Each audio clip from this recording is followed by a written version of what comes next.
tonight. Yo, welcome to the Crossover Sports Podcast, episode 53. Yes, Crossover Sports Podcast, episode 53. There you go. Coming to you live on a Friday night with a full cast finally. Trey and Courtney are back. Always rocking out with the ever present Amina. And fortunately for you Matthew Mac fans, he will not be here. He is out of town, somewhere down south probably. He But told like me I he's said, in I'm rocking. Texas. Oh, okay. See, I said somewhere down south, Texas. So I'm rocking out with our returning members and our current members, and we finally have a full slate again. I know it's been like 2 weeks since we had a full slate. So rocking out. I know Courtney's indulging in food right now, so we'll start with Trey. Go ahead, Trey. All right, what's up, y'all? Excuse the background noise again. I'm in the car driving. But I didn't miss like 3 podcasts in a row. I feel like this has become a trend. I make one and I miss 3 in a row. But glad to be back on the podcast to talk about some good sports stuff. Got a lot of good stuff to talk about, so I'm looking forward to being back on the podcast.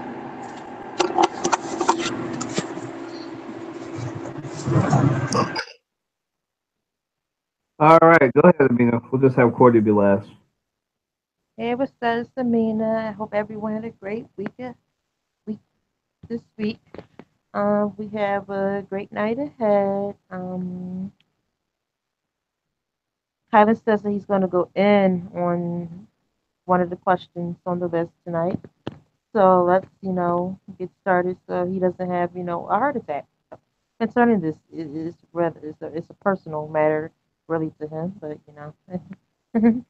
but, it's been a crazy week, dealing with our president and his mouth and stuff with the NFL and just stuff.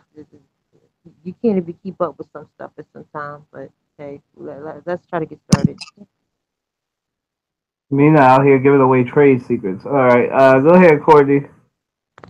I'm not giving away nothing. Hey guys, this is Courtney tuning in from DC. So happy to be back on the podcast after a couple weeks of absence, and really excited for all we got going on tonight. So yeah.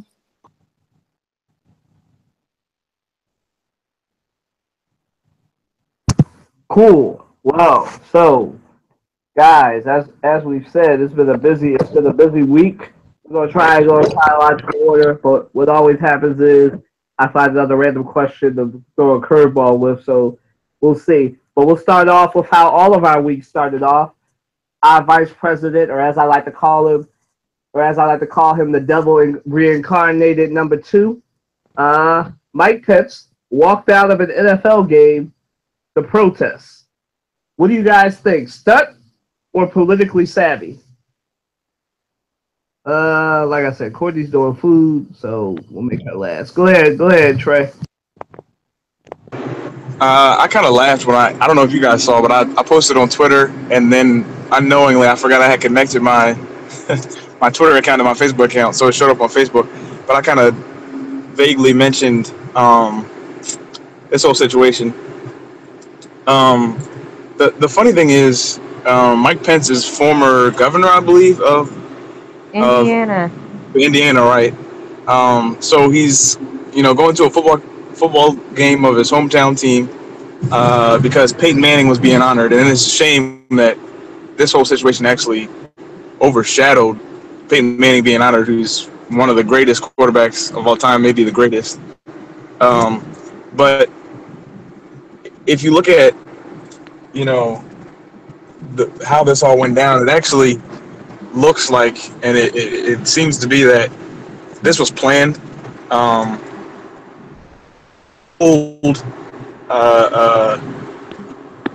Trump had told, if they kneel, leave. The spot thing where Pence was like, they're kneeling. I feel that I can't be here and here as the vice president, and they're kneeling. I'm in a way supporting what they do. So that's not what happened. it was planned, weeks in advance because they had stuff going, planned to go to Las Vegas. He had another event that he had to go to, that he was speaking in place of Trump. So this is completely planned out. It's very inconsiderate because there's a lot of money that was taxpayer money and then money that the cult spent. So it's a little bit. It's just stupid to me, because we keep saying it. Why are we not? Let's focus on Puerto Rico. Let's focus on Houston. Let's focus on more pertinent issues. Trump is trying to cut taxes, and yet he just spent taxpayer dollars to do something that was unnecessary. I mean, let's say I'll put myself in the situation. If I'm a former governor of a state, and I'm invited to a football game where they're honoring one of the greatest quarterbacks of all time that played for this particular team. I mean, I want to stay and watch the game. If I'm Mike Pence, the only reason I'm there is because in the team, and so I'm there to not only be there and kind of in support of Peyton Manning and the team. I'm also there as a fan. So the fact that Mike Pence left, I mean, that's huge. To just leave an NFL, straight up leave an NFL game.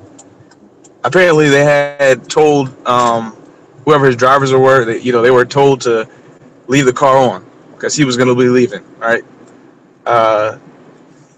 It just doesn't make any sense. Like, really, we're telling, and then I guess we'll get into this later. I don't want to, but the whole thing with Jerry Jones, and it's a little disheartening, but at the same time, it's expected from President Trump at this point. We already know what he thinks about those who kneel, and if you go through Mike Pence's Twitter account, you look through some of the tweets he made after everything happened. He felt that it was disrespectful, and I can't even explain to you how misinformed both Trump and Mike Pence are in terms of why they're kneeling. And I'm sure that President Trump nor Mike Pence know that Colin Kaepernick actually met with somebody in the Navy, and decided to kneel in order to respect those who are in the military. The person who was in the Navy sent a letter to Colin Kaepernick and said, I feel that it is disrespectful to sit. Now, we kneel, we pray and kneel. We kneel at the grave of fallen soldiers. So it actually would be more respectful if you did kneel and Colin Kaepernick went and knelt.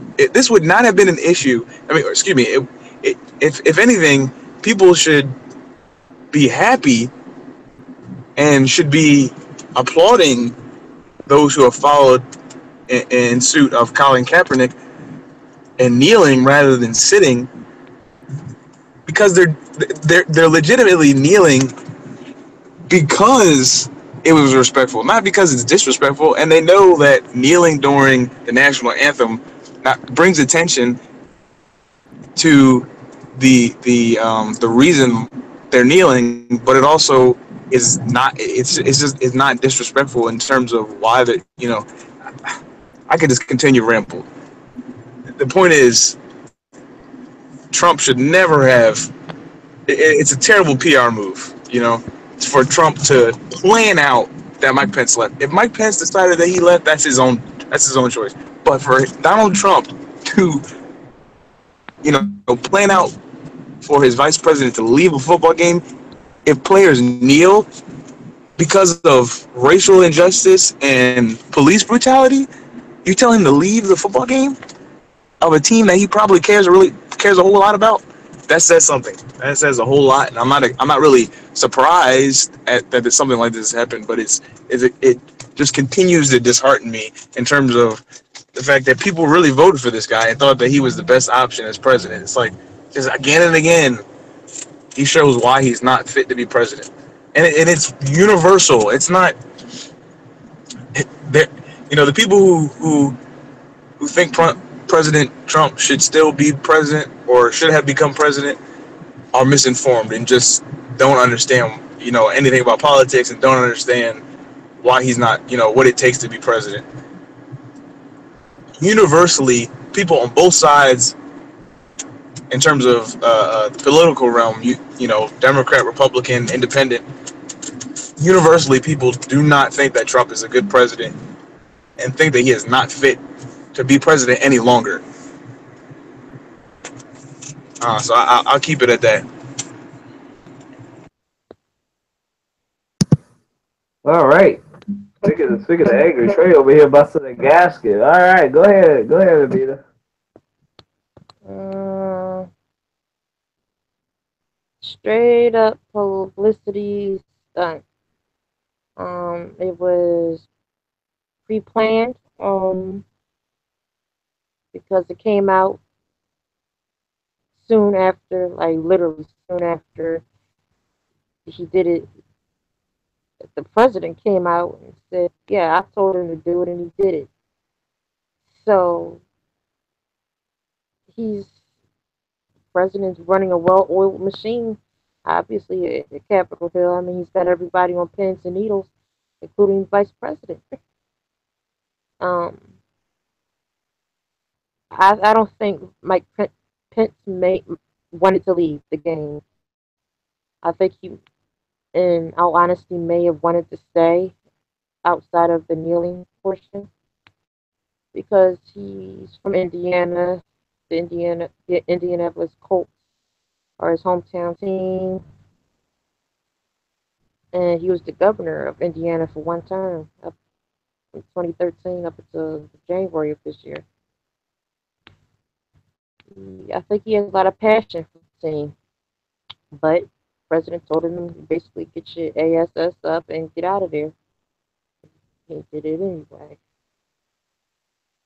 I think it's very unfortunate that, like, what Trey was expressing, how he just got up and left.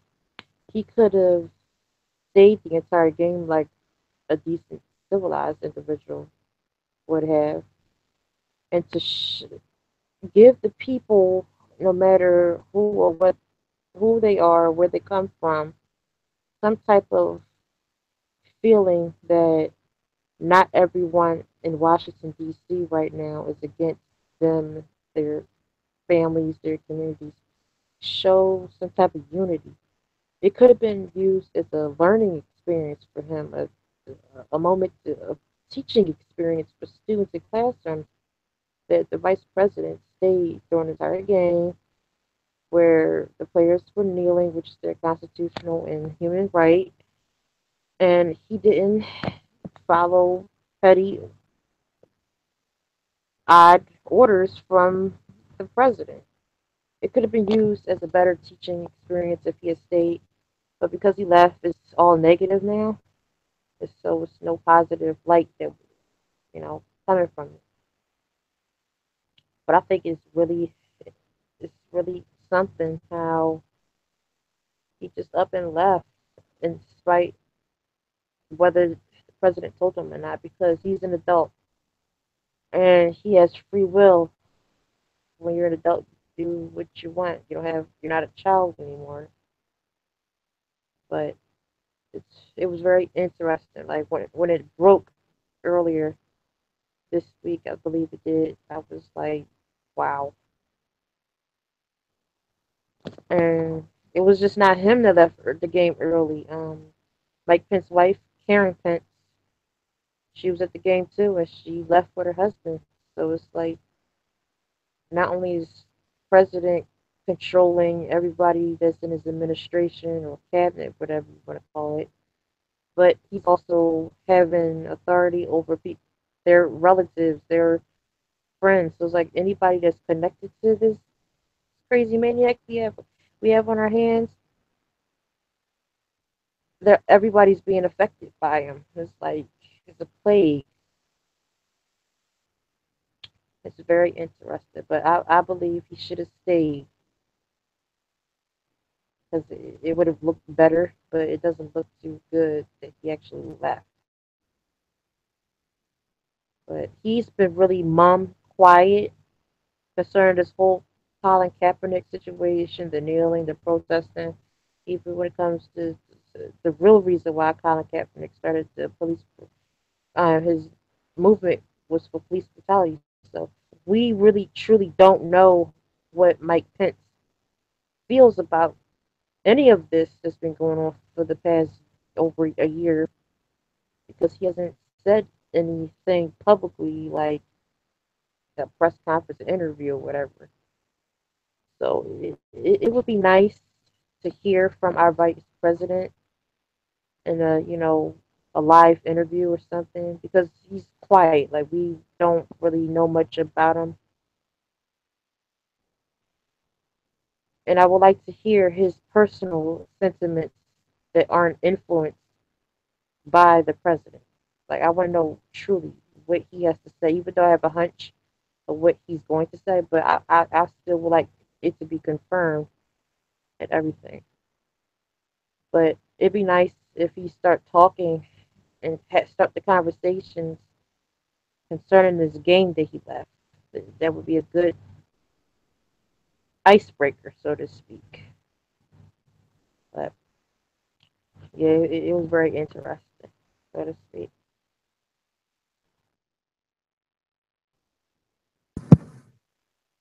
All right.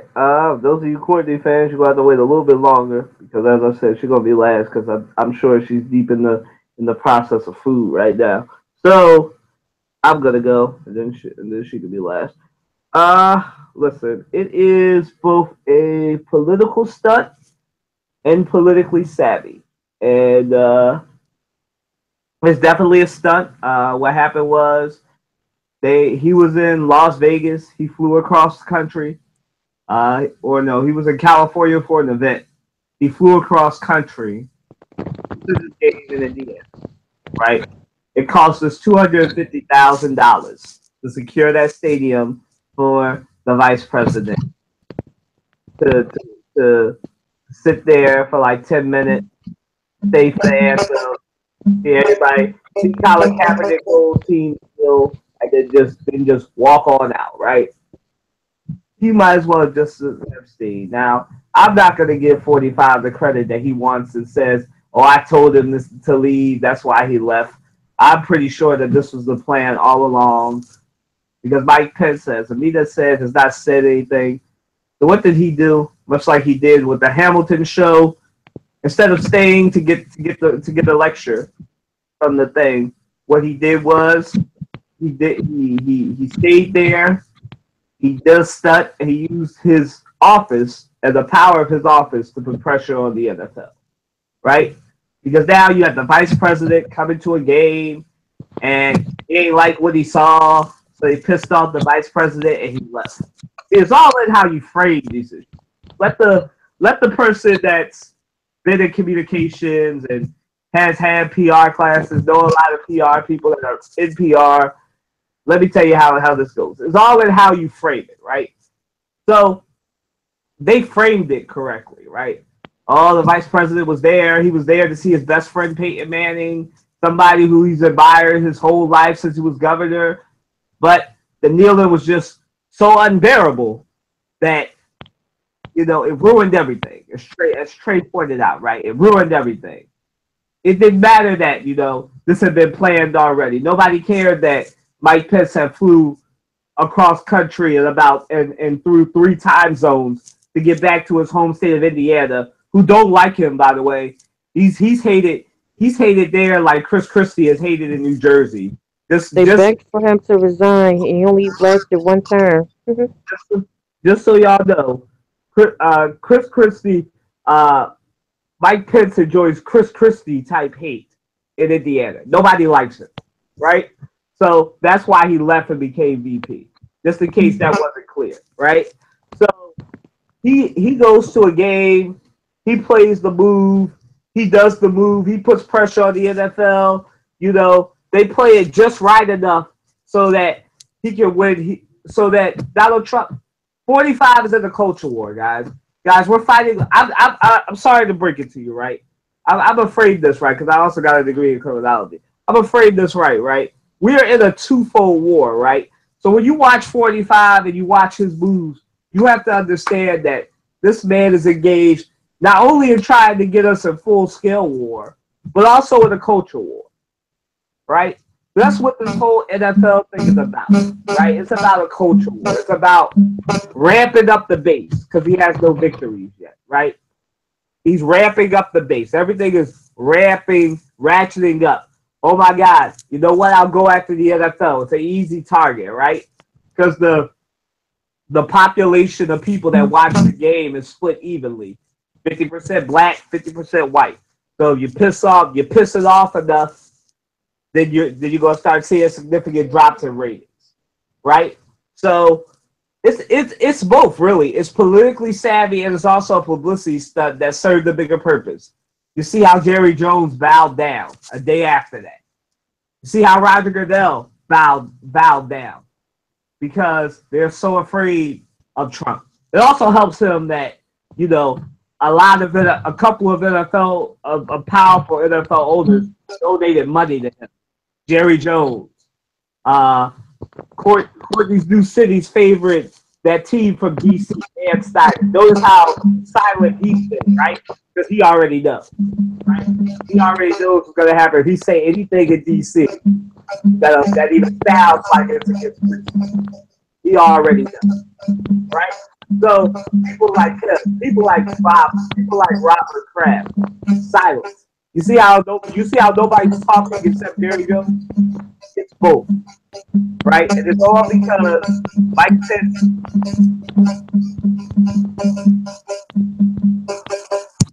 Mike Pence used his office. Mike Pence absolutely played the game right. He used his office to get his way, to ultimately help Trump get a victory. And it's a shame, but it's both. It really is. It's a political stunt, and it's also politically savvy. Go ahead, Courtney.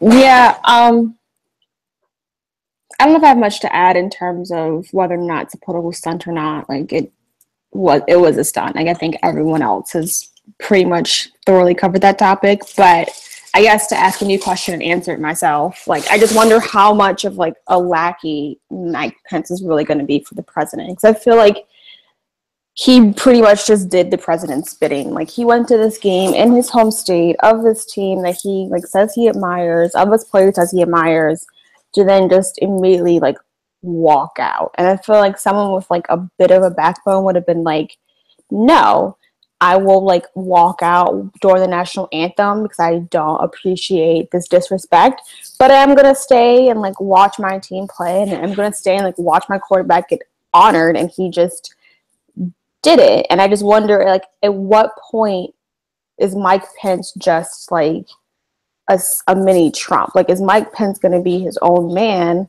and, speak up for himself and what he believes in, even if it doesn't align with the president? Or is he just going to be like a mini Trump, which I don't think is like a good move for him politically in the long term, because at some point, this Trump wave is going to die and Mike Pence is going to die along with it, and all of his political hopes and dreams and aspirations are going to die as well. So I just wish he had a bit more of a backbone and was kind of set up to president in that moment.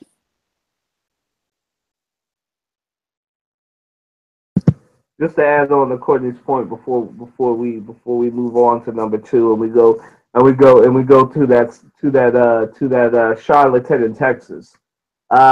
This is not the first time Trump has sunned somebody very close to him. Yes, I did just use sun in reference to 45 because there's no other term for it other than that. This is not the first time he's sunned somebody and basically shamed them into doing what he wants them to do.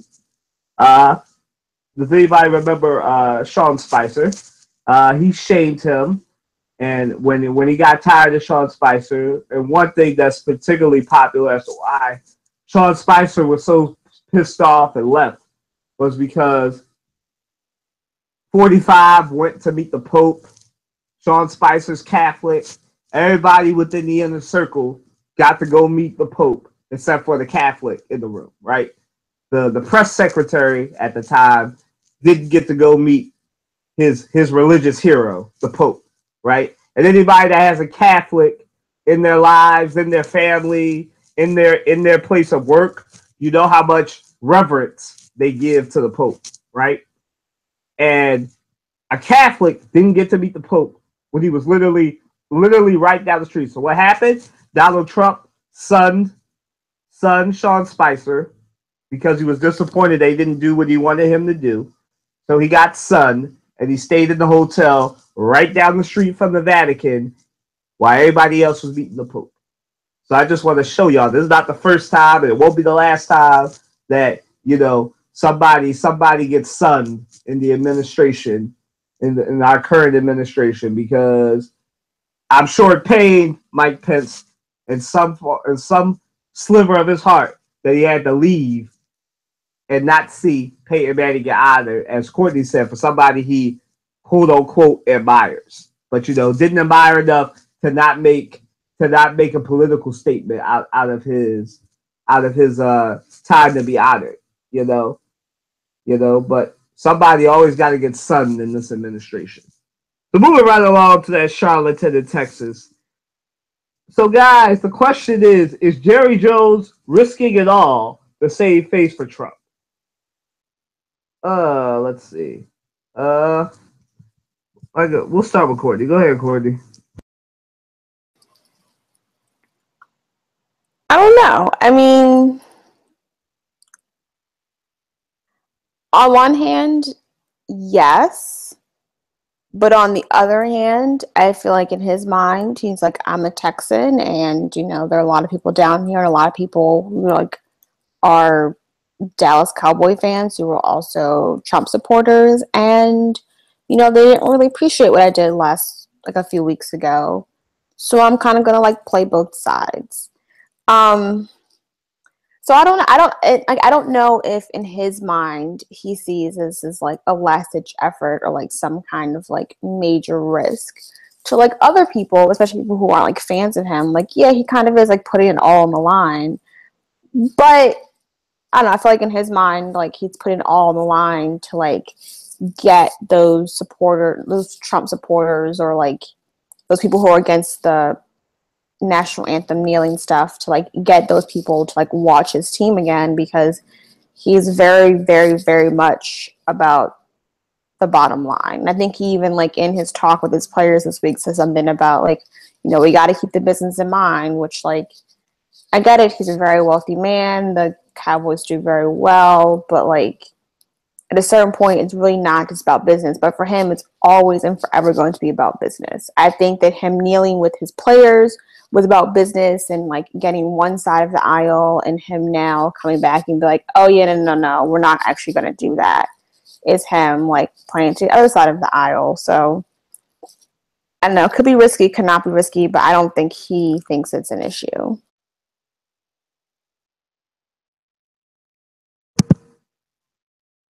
All right, the future lawyer says it's both sides. All right, go ahead, Trey.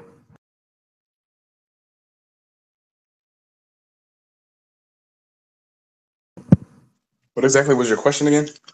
Is Jerry Jones risking it all to save face for Donald Trump? Oh, I'd say so, to a certain extent. We all know that Jerry Jones donated a lot of money to the Trump campaign. So, I mean, I'm not surprised that. I'll say this: I was surprised to see Jerry Jones rush down to the field a couple weeks ago to kneel with the other players. But I was surprised by that. But I'm not surprised that he's kind of reneged that public showing of what he did. And you know, he's kind of basically what he said is if you kneel, you don't play. And I think we all know he's a huge supporter of Trump. I mean, whether he said it publicly or not, he donated millions of dollars or at least $1 million to his campaign. And so, I mean, I think he's going all in the aspect that I think Jerry Jones thought it was a good idea.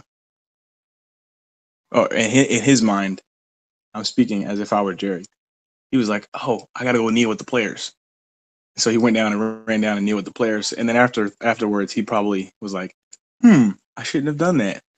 And his thought process. But in reality, we know that it was actually, if he wanted a better view in the eye of the public, it actually made sense for him to kneel. Because Jerry Jones doesn't have the best best reputation as an owner in terms of you know well, the Cowboys in general just don't have a good reputation when it comes to signing moral players. I'll put it like that. And he doesn't seem like the type of player, the type of person that would kneel for kneel in protest of racial injustice and police brutality. So, but I'm kind of going off on a tangent. I think that to a certain extent, he's going all in as much as he can as an owner. He's kind of being a little mini Trump in a way with what he has. So, I mean, he's going all in that respect and with his team and what he can do. But,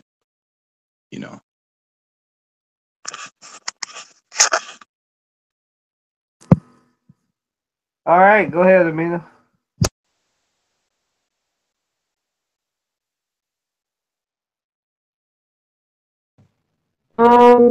Just agreeing with what Trey was saying, how he donated quite a chunk of money to Trump's 2016 campaign trail, um, along with the Dallas, Texas being so-called America's team in air quotes. Um, Texas is historically not 100%, but a majority of Republican state. Most people aren't Democrats in Texas. Um, Jerry Jones expressing his strong sentiments over the years about different things. Um, I believe he is trying to save face for Trump because that Sunday when all the teams were, locking arms and kneeling, Jerry Jones right there on camera and pictures galore all over the place, right there joining in with the movement, participating. Then a week or two later, he switches up. It's like you just did all this in front of the cameras, took pictures, just that and the third, where you were changing your mindset of things or what it perceived to be. But now it's like I question, him now. Well, I always question him, but I really do question him now. I question him and wonder, what type of phone call did he possibly get from Donald Trump? Um, how much money was, uh, given to Jerry Jones by Donald Trump to, stop participating in the movement, stop giving the 2 cents, so to speak, because he's all about the money. Jerry Jones and Donald Trump, they both got the same mindset about things in reality. So it's all to save face. It's all to, chuck and buck his ass, so to speak. He's not. He doesn't have the tough skin that he claims to have in life. But I think Trump intervened and got in contact with these coaches or owners, or whatever, that helped him during his campaign trail that has shown a bit of support for this movement because it was quite a few teams that put money towards this campaign trail, not just the Cowboys, but I think I think Jerry Jones is laying in bed with Donald Trump. I mean, you can't get no more crazier than that. I think he was paid to, turn his back on his players. I mean, what do you think, Kylan? Ugh. I think Jerry Jones is a maniac who's in bed with an equal maniac in 45. Glad you agree with me with what I said about the statement. Listen. Jerry Jones is very maniacal, right? He's a person who will ride for his players until the wheel falls off. And as Trey pointed out, he's not somebody who's known for signing, we'll call it clean players, right? Now, for the longest time, he's been drafting players with drugs. We all know his most famous signing in recent years being the women abuser Greg Hardy. Before that was having Michael Irvin on his roster. We all know what Michael Irvin did. I just want to say, right? I find it interesting that the people with the moral beliefs are the people that, cheat on their wives, are known around as people that cheat, the people that are morally bankrupt in different ways, but they're going to tell these players to stand. And Jerry Jones, I mean, for real, who are you? I know you own the Dallas Cowboys, right? But, sir, much like I've said on this podcast before to Jim Brown, a man who's lost his standing because he risked it all for Donald Trump too, while forgetting what he did.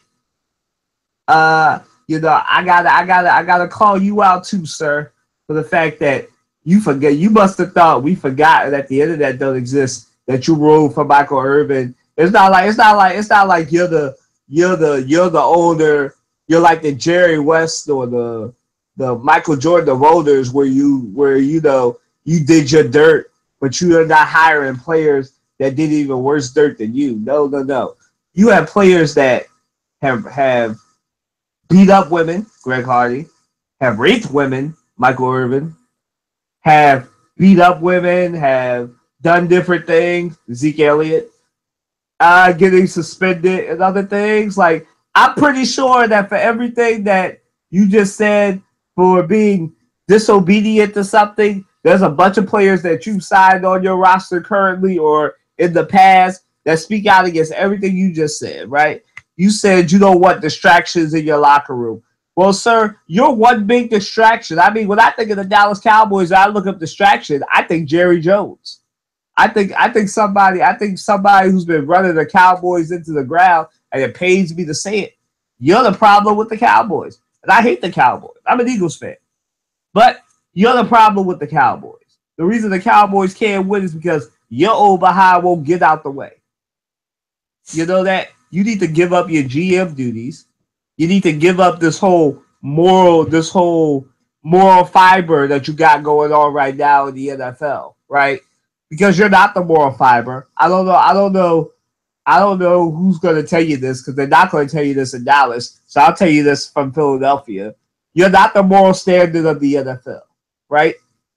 Just because you control the Cowboys with an iron fist and you think that you got it all under control. You just remember, your team ain't playing this week. But come next week, you got a storm coming because we already know the reports are well documented that you spent this week doing damage control because your players were all like, well, where'd this come from, right? Would you talk to Donald Trump? Because from what I'm hearing, your players are going to kneel regardless of what you say, and they're going to test you.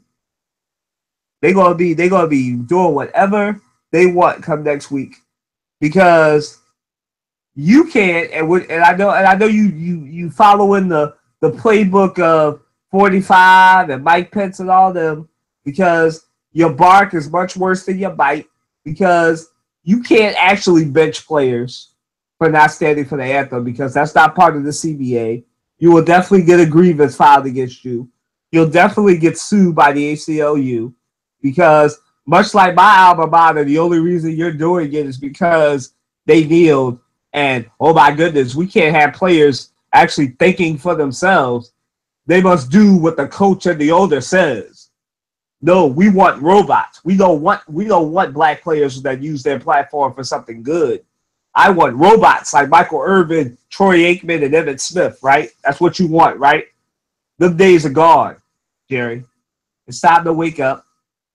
You are definitely risking it all, and you're going to lose because public opinion is on the NFL side. I've been it's on the player side, and I've been saying it since 2 years ago that there will be an NFL that there will be a strike come next year or the year or whenever that CBA is up.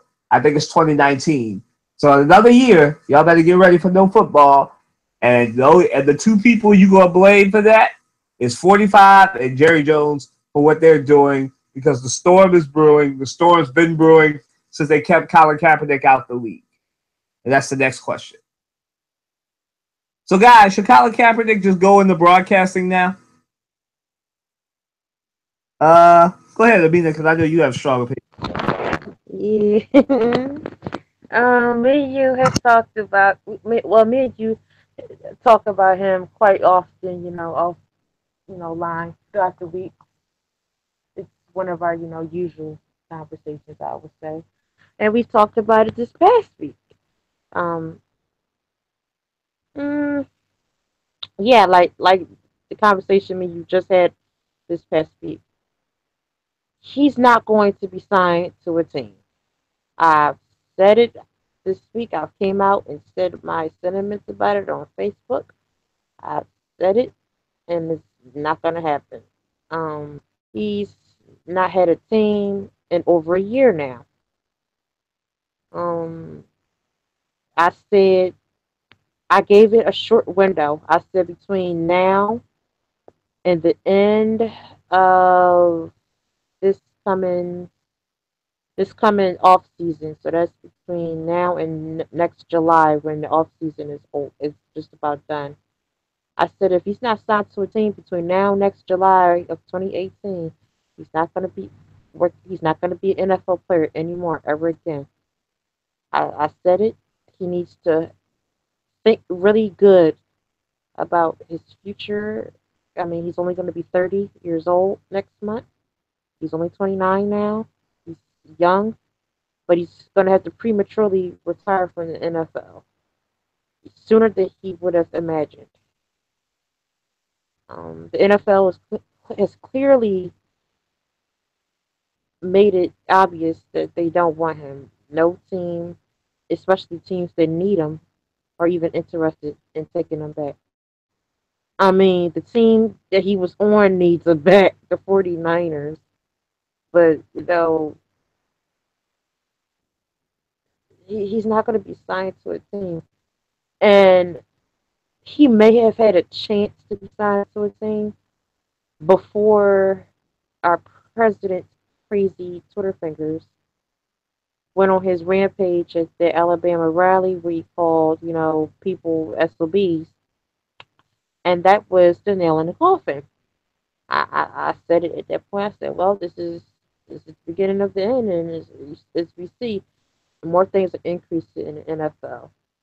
It's not good. I said it to Kylan in a private conversation. I said it on Facebook. I said it's best that he just retires in peace. It's not going to be good for him in the NFL if he hypothetically got signed to a team, which he won't be. He will just be sat on the bench, just collecting dust. He would have been out of football if he's not signed between now and next summer. He would have been out of football for 2 seasons, just basically going on. His playing skills guaranteed decreased, and he just needs to think about retiring. And he needs to also come out and do some type of press conference or interview concerning the movement he started, because he hasn't done that yet. Like, he's still remaining silent about all this. I'd love to hear what he has to say straight from the heart about all this, being as though he's the man of the hour. I also like him to make an announcement concerning his career sooner than later, because he's still a free agent over a year, and it's not great. Like, you're either going to be signed to the team or you're going to retire. And if you are going to retire, you're going to have to look for other things to do to keep your life occupied. But broadcasting would be a good alternative for him, since he's well versed in the of football, and he's been to the Super Bowl. He has a lot to bring to the table, to a sports commentator table. He can get involved with broadcasting, as Colin suggested. I mean, it'll take some of the NFL spotlight off of him, but I think it's a good thing for him to get involved with broadcasting. But like I said, Super Bowl's in February, into the off season is in July. If he's not signed to a team between now and July, it's done over for him. I'm giving it literally between now and July. It's not. It's basically done for him. They're basically telling him "F you" and your career. So I guess he's invested the money he's made up until this point very well financially, because he's going to need it to fall back on to start something else in his life. But, All right. Okay. Go ahead, Trey.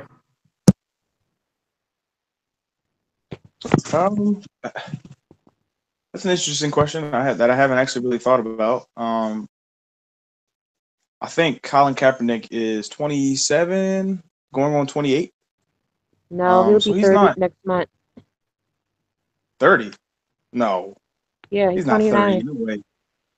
Mm-hmm. No He's way. 29. Whatever. He's old. He's fairly old, but he's not. For the life of a quarterback, he's not that old. You got quarterbacks like Aaron Rodgers, Tom Brady, Ben Roethlisberger, who played till and there's some other quarterbacks who played till till they're 35, 36, 37. So if he wants to continue playing, I don't have any problem with that. The problem is, will anybody sign him, right? That's the issue. And if nobody wants to sign him, then it might behoove him to retire. But I think if he retires, I think it kind of defeats the purpose of the protest. I think it had power because he's an NFL quarterback. He's African American, and he's also mixed. His mother is white. So I think it had power because he's a football player. And if you take that out of the equation, the fact that he's a football player, I think it loses power. And I think, from his perspective, I think he would view that as giving up. So I mean, if he does, the thing is, if he retires, it could kind of turn into like a camaraderie thing where people, because he's retired, people will protest even more, and they see that as an opportunity for them to really or what they could do is if excuse me, I'm trying to get my thoughts together. He could retire and then people could begin to protest more, or he could retire and people just stop protesting altogether. And I think that's what he might be afraid of. I'm just waiting for a team who believes in what he stands for to sign him. The NFL has not done anything or said anything that says you must stand for the national anthem, and because they haven't done that,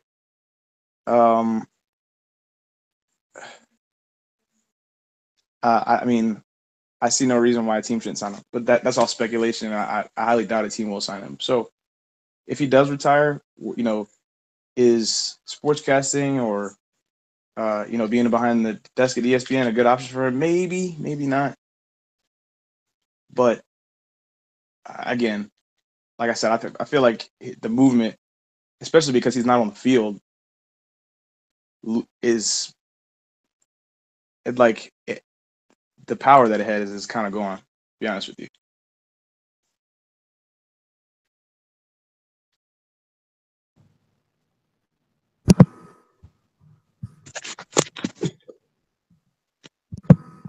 Okay. Go ahead, Yeah, I Mister. just checked. He'll be 30 on November 3rd.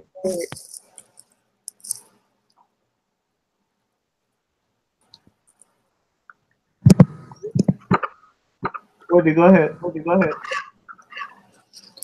Yeah, I mean, as much as I don't want to admit it, because I do want to see Colin Kaepernick play in the NFL again, I think whether or not he goes into broadcasting is a much more a matter of if an NFL team is willing to kind of like take him on, especially, given everything that's going on now in terms of like people protest the NFL on like both sides of the issue, and it's become a very like divisive thing. Like you even got like the president and like press secretaries talking about it, and it's like become such a political thing that I don't know if a team will take him on. Hopefully, after this season things die down a little bit, and like the off season he does get picked up next summer. Because he is still a great quarterback, and as Trey said, like, he does still have a lot of good years going, so I would love to see him play again. I just don't know. So I don't want to say that he should like look into going into broadcasting now. So I feel like that's giving up on his talent that he's worked so hard to like craft, and he really is a good quarterback. So I don't want to say like right now that he should be going into broadcasting, but he can't wait forever for the NFL to come calling. So maybe it's something to look into down the line.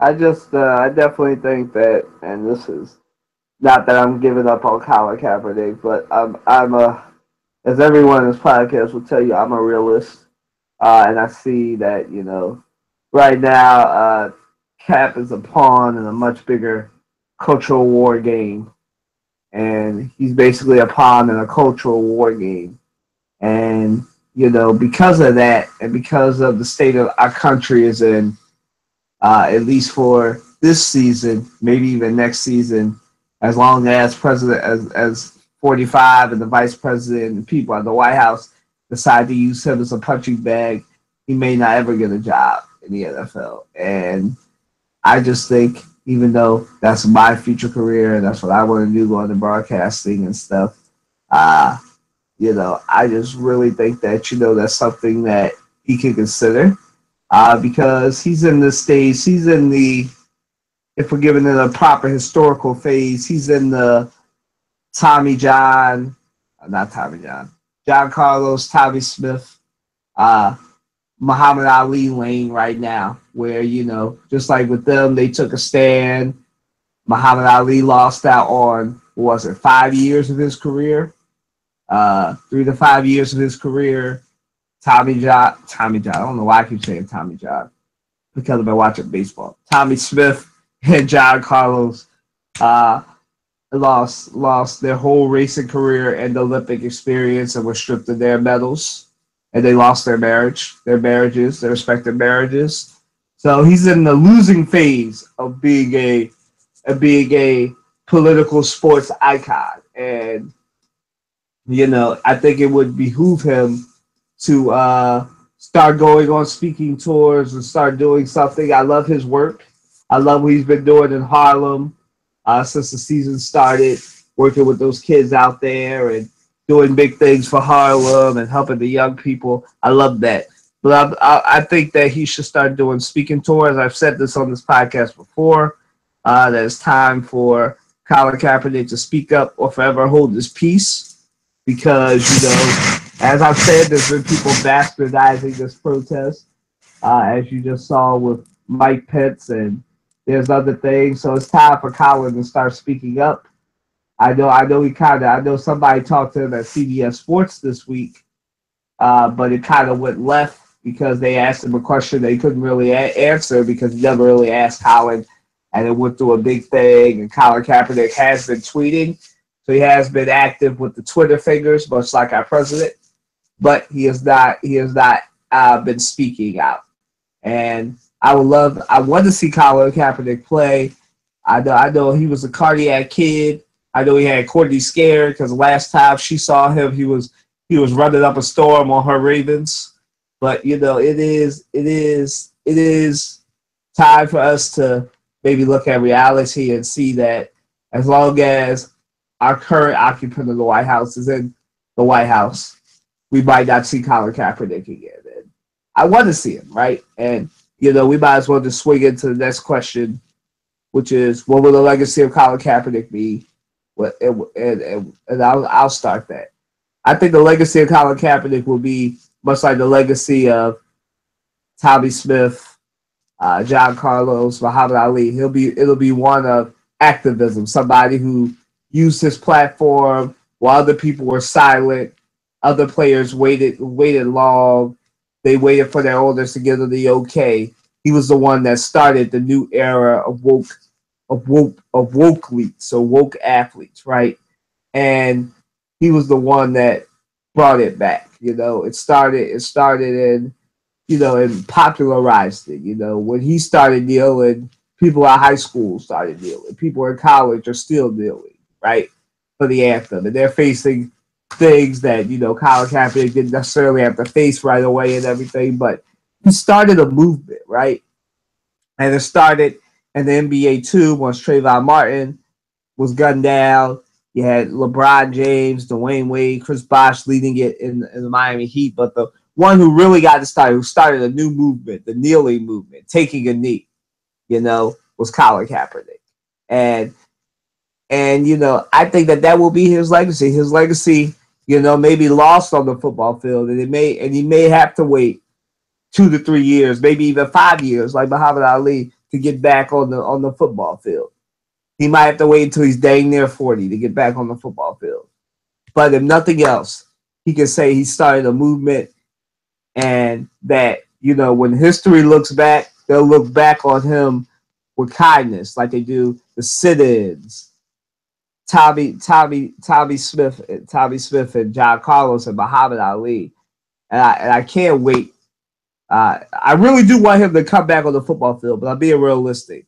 I don't think he'll truly be appreciated until like Muhammad Ali was when he got that Presidential Medal of Freedom. I really don't think he'll truly be appreciated until years have passed and time has spaced this out and the country's less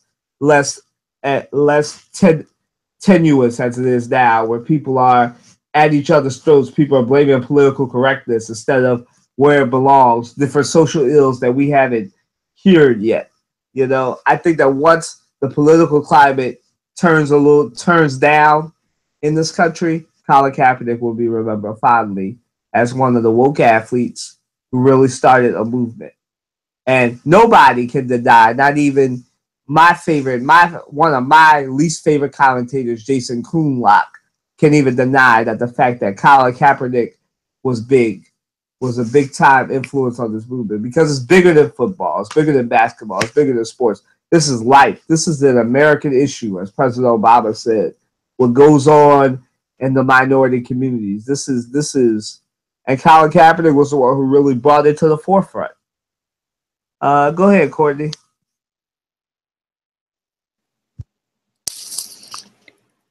I don't know if I really have anything to add to the Colin Kaepernick discussion. I think you've pretty much kind of like summed it up, but I'm not ready to see him not be a football player anymore, but I think you're right in terms of being realistic that maybe, his legacy going forward is somewhere else.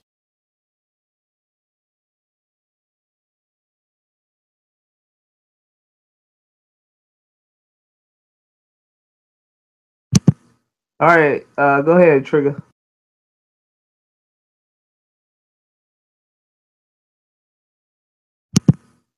Trey, you there? Hey, I'm not even sure what we were talking about. What's going to be Colin Kaepernick's legacy?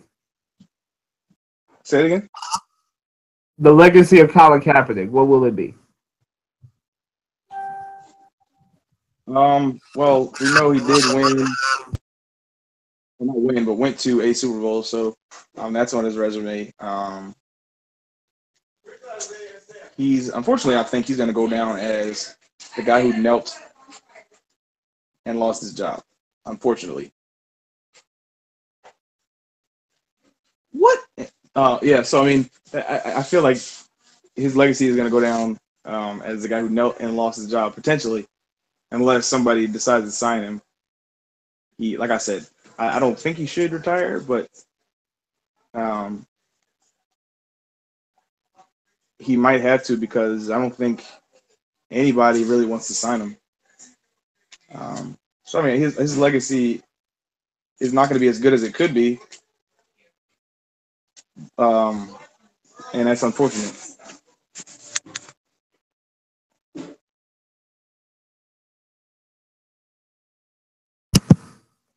Amina?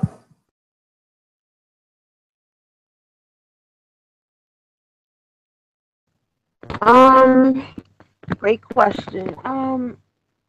He'll only be he'll only be 30 on November 3rd. He's still age wise in a good window of his career. I mean, most football players that still playing in their 30s, they don't start breaking down until they're about, what, 35, 36, just about, roundabout. So, as you all said, um, I would like to see him play, a few more seasons and go out the way he wished that he could go out for his career where he started in the NBA. Not the NBA, the NFL, sorry. Started in the NFL. But as Colin said, we live in society and society deals with reality. And reality is no team wants to sign him. That's reality. And if no team wants to sign him, he doesn't have a team to play on. And hypothetically, if a team did sign him, I highly doubt they will have him playing on the field. He will be a bench warmer because the NFL is an organization and it's also a business. And people, these owners and coaches, they don't want him on their team because he's,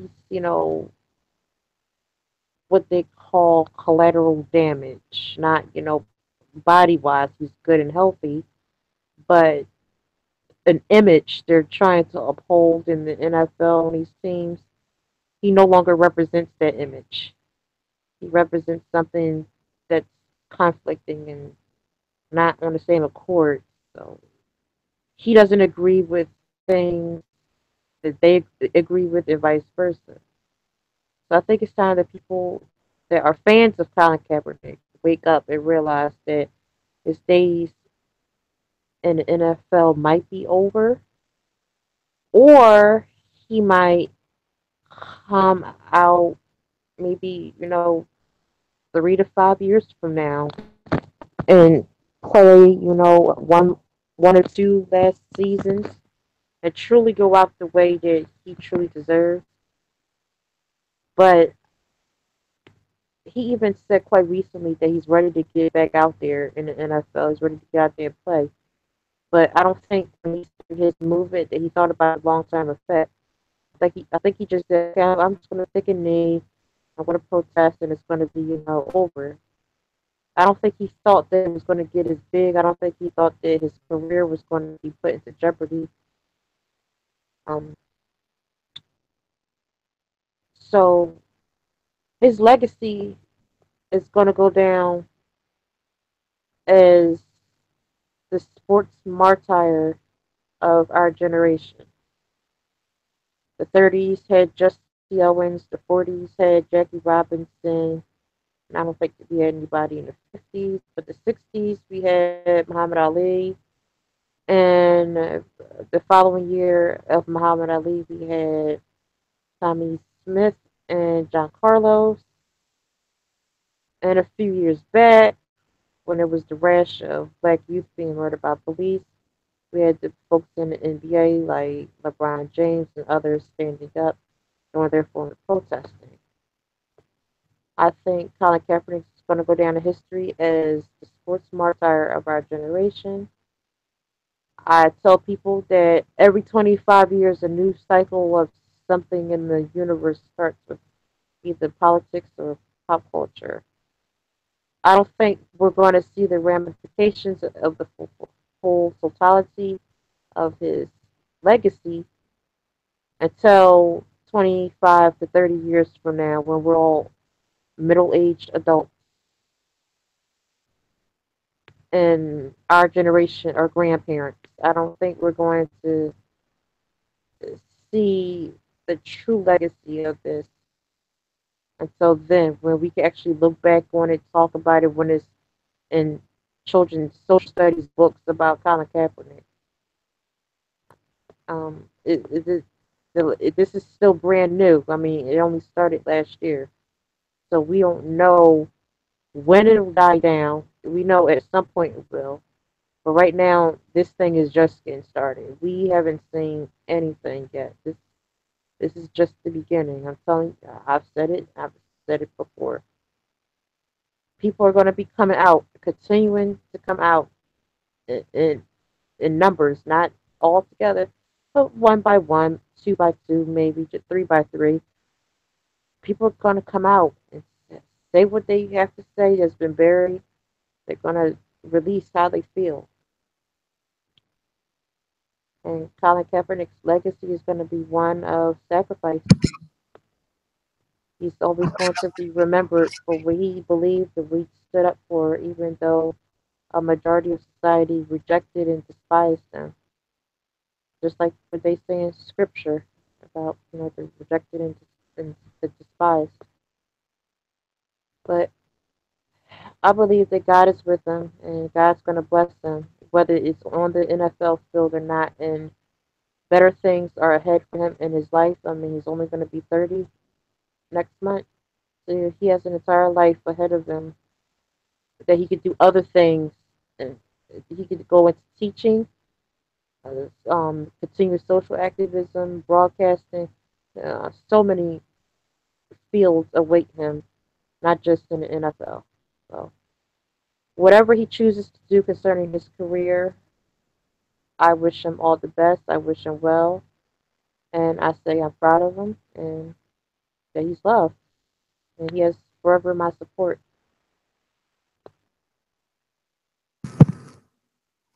All right, moving on. Before we get to the best team in the NFL, not named the Kansas City Chiefs.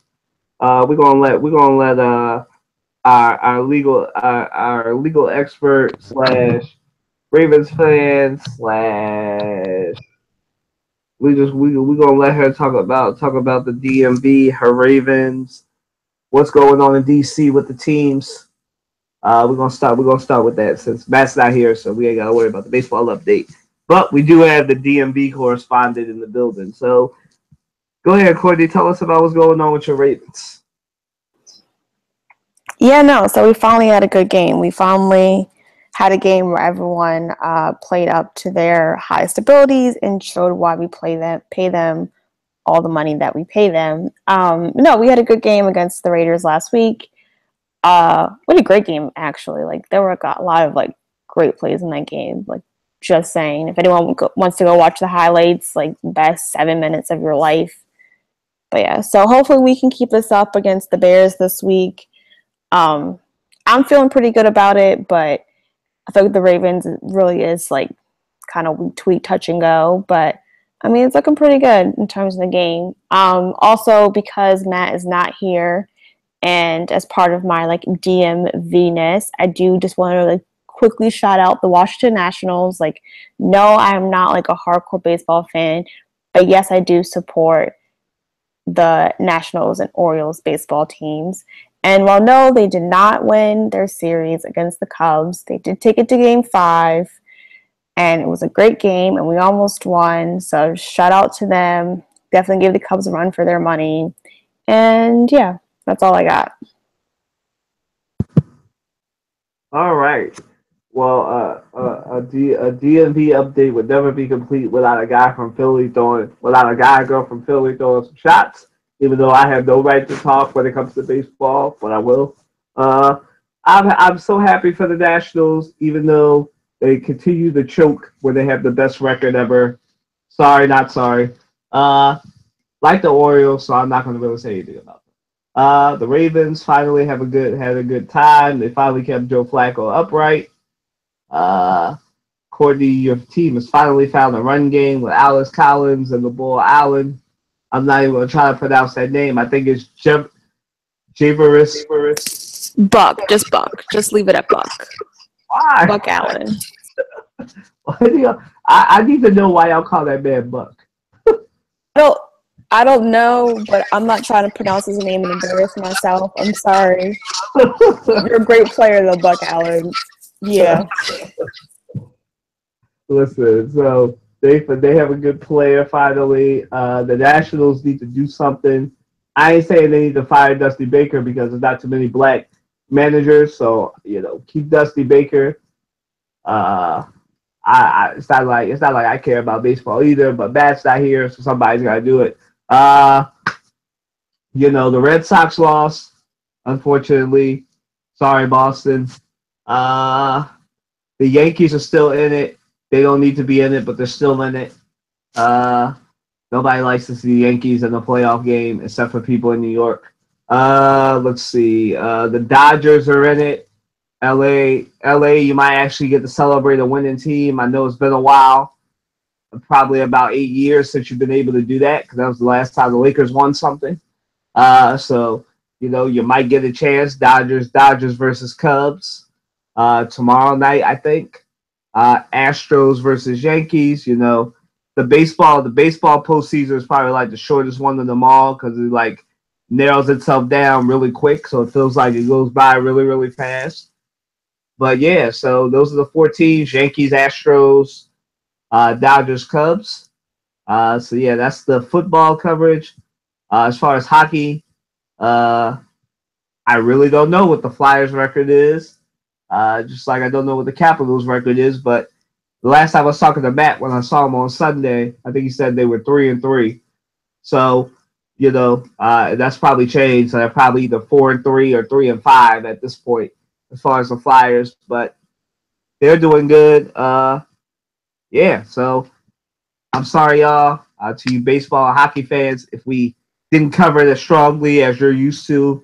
Matt, our resident sports person, Matt isn't here to cover baseball or hockey in depth. I tried to do my best, and so did Courtney. So, we apologize if it's not as lengthy and in depth as you're used to. Our apologies. But we're gonna go right to speaking of hockey. Guys, this is going to. I want to be respectful of hockey, so I won't say what I'm about to say. But the movement has spread. We're gonna go down a couple questions and then we'll come back. Y'all know I do this a lot. The movement has spread to hockey, guys. We talked about this when it spread to baseball. But we had our first black hockey player. Yes, they do exist. Put up the black power fist during a game. I think he played for the Tampa Bay Lightning. I'm not going to embarrass myself by trying to pronounce his name, but he did the black power fist during the national anthem. So there's no question to that. I guess we'll just go with our reaction to that. So Courtney, what's your reaction? I was actually really excited to find out that there is a black hockey player who's getting in on the protests as well, especially considering that hockey's such a not mixed sport racially. Just leave it at that. It's great to see that the Yeah, not to cut you off. I'm glad you said it because I was about to say it's a really, really white sport, so I'm glad you cleaned it up. I'm a lawyer. That's what we do. We spin things to make them look good for our case. So it's a not mixed sport racially. But it's good to see that the minority players that are in the NHL, at least one of them, has a bit of a conscience and is finally kind of like getting on this bandwagon. So it'll be interesting to see if it picks up, if NHL owners or other team members or fans kind of have something to say about it as with the NFL. But I was like really, really, really excited to see that this is like moved on to other sports as well.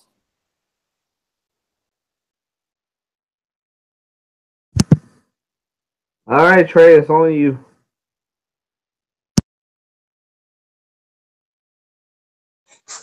As far as hockey goes, I am I'm very stupid when it comes to hockey, but I think it's good that a hockey player has gotten in on the protest, especially a black hockey player, because as you guys mentioned, hockey is a predominantly white sport. I'd probably venture to say that it's 95 to like, oh my god, it's probably like 95% white, probably more than that. But I didn't know anything about it until you guys mentioned it. So we'll see if it gains any ground. But I think that's pretty cool that it's crossed over to hockey. I would like it to see. What I'm waiting for is for it to cross over into basketball. I believe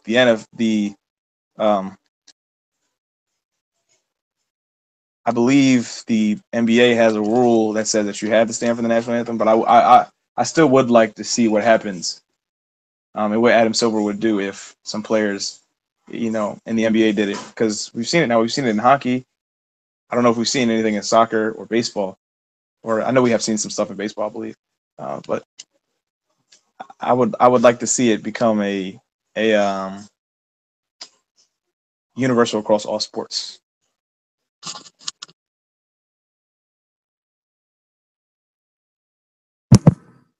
Amina? Yeah, but I've said it before. I've said it again. What I've said. What I've said in previous episodes. It's the ramifications. It's coming to pass. I said that it was going to travel to other sports, and now it's in hockey. And hockey is basically a Caucasian sport, so it's inevitable. I mean, it's already it's already in the NFL, the NBA, the MLB, now the NHL. We're going to see it in other minor sports, with people that do professional, maybe gymnastics or professional wrestling and stuff like that. It's going to happen in the smaller sports organizations out there. This is October. November is next month. February 2018 is a big month in a good year coming for the sports world. The Super Bowl is in February. That's going to be in Minnesota. The NBA All Star Game, that's in February. That's going to be in California. And we have the Winter Olympics that's going to be held in February also. That's going to be in South Korea. February is going to be sports nonstop. So, like I said before, this is only the beginning. I'm looking forward to seeing how things go down in the sports world this coming February, but with different players. We're going to be seeing it on a global scale, especially with the Winter Olympics and a little bit of the Super Bowl. Um, all sports are eventually going to put their 2 cents in how they feel about this. as time goes on. In February, we might see, the beginnings of that. This, I've told people this movement is not going to be shut up. People may want this movement to die down. It's not going to die down anytime soon. It's only going to increase. It's only beginning. For a black player, which is very rare in the National Hockey League, to do a black power fist. I mean, I haven't seen a picture or video, but from what I heard, it was done. And I congratulate the brother who did it. It shows that it's a trickle down effect, the domino chain reaction. It's happening, and you can't stop it. So I'm looking forward to it to be increasing. Just gonna have to sit by and keep up with the updates, and I'm mostly looking forward to February concerning what's gonna be going on with sports, because that's a big month coming for the sports fans of the world. So congratulations to the brother in the NHL for standing up in a traditionally Caucasian sport where not many brothers play hockey. So keep doing you and keep striving for greatness.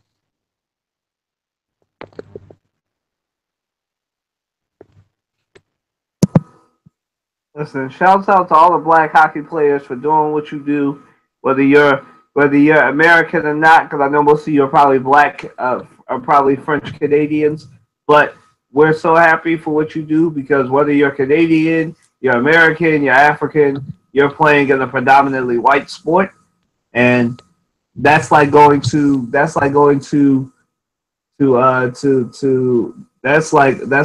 personal hell in and of itself. So we thank you, people like Wayne Simmons and the guy from Tampa Bay, whose name I'm not even going to try to pronounce, uh, for all you do, right? And yeah, we're happy to see it. Amina said some things that I want to respond to. Hashtag Kyler's about to access the Dream Killer part of this. Just to be clear, I'm excited for the Super Bowl. I'm hoping that my Eagles are in it, but I'm not. But I'm trying to be realistic. Uh, Even though they're 5-1, I know things can change. With 11 games, with 10 games left in the season, so I'm not going to be one of the delusional Eagle fans and say we're going to the Super Bowl. So I would love that, but I doubt it. The Super Bowl will be in Minnesota this year. They'll most likely have Justin Timberlake. Hopefully, he can keep his hands to himself this year. Because everybody remembers that if they do go with Justin Timberlake instead of Jay-Z, well, they will not be getting Jay-Z. But if they go with him, he hasn't performed since that infamous stunt he pulled when we were all little kids, all in middle school, elementary school. When he ripped up. Yes. I'm trying to think of a clean way to say it. I'm glad you said it, right? So he'll be performing. You might see something depending on what happens next week with the NFL. You might not. I would tell you don't expect nothing from the Olympics because since Tommy John, why do I keep saying Tommy John? Since Dr. Tommy Smith and John Carlos have protested, the Olympics have been very strict on protests, so you can be banned from an Olympics for protesting.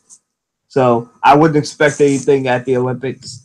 I'm not trying to burst anybody's bubble. I'm just letting you know that they've quelled that since Jesse Owens did it, since Tommy Smith and John Carlos did it. So don't expect to see much protest in the Olympics. You'll definitely see it in the NBA. The All-Star game in February is going to be at the Staples Center in Los Angeles. Yeah, so you'll definitely see it in the NBA. I don't know what exactly you'll see in the NBA because they have to stand for the national anthem. So as I said last week, it'll probably be T-shirts and different things they do when they're called out for the starting lineup. But I'm very much excited about what are we on? Oh, the black player hockey. Yes, I'm excited about this because it's happening in the NHL, and I'm interested to see how they handle this. I know they've come out and said we support it. Right now, that's good to say when it's one person, as I know from a thing that we're gonna get to later. And I'm just gonna give you all a heads up. I promise you, we have not transferred into a future world where I become angry and sound really black again.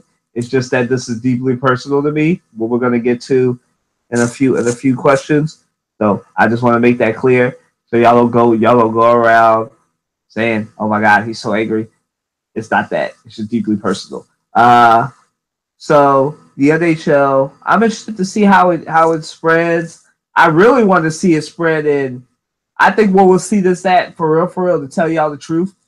I think once college basketball starts up, where there is no rule that you have to stand for the national anthem, and the players are out anyway, I think you'll see it in college basketball. You've already seen it in college football, but they kind of scared the players in the not kneeling anymore. We saw it last year in Nebraska. Hopefully, we'll see it more. More. You'll see it definitely in the college sports. I don't know if you'll see it in the professional sports besides the NBA, NHL, and NFL. But as I said, congratulations to the brother. I hope he continues to protest and don't let them scare him. I know they said that he's been getting death threats, and the team he plays for is in Tampa, Florida. So my brother, be safe. You are in Florida. We know how crazy Florida is. So just definitely be safe and everything. So yeah, that's my thoughts on it. All right, y'all. We'll just do the Eagles question last. We'll end happy. Was actually I totally forgot because we got Courtney here. She gave us the update with her team. Amina's gonna give us the update with her team, the team that Courtney's team beat this week, the Raiders. Amina. Why do I have to do this? Um, we're in a situation right now. Mm, love my team always. We're just in a sticky situation right now. Where we just fell off the horse, but we're getting back on. We're not last division. I mean, no, we're not last place in our division. Thank God. We're working our way back up to second place. But we had a little bit of a bloop like 2 weeks ago, and it kind of but you know, all's not lost. It's still quite early in the season, so wishing everyone's teams the best, including mine.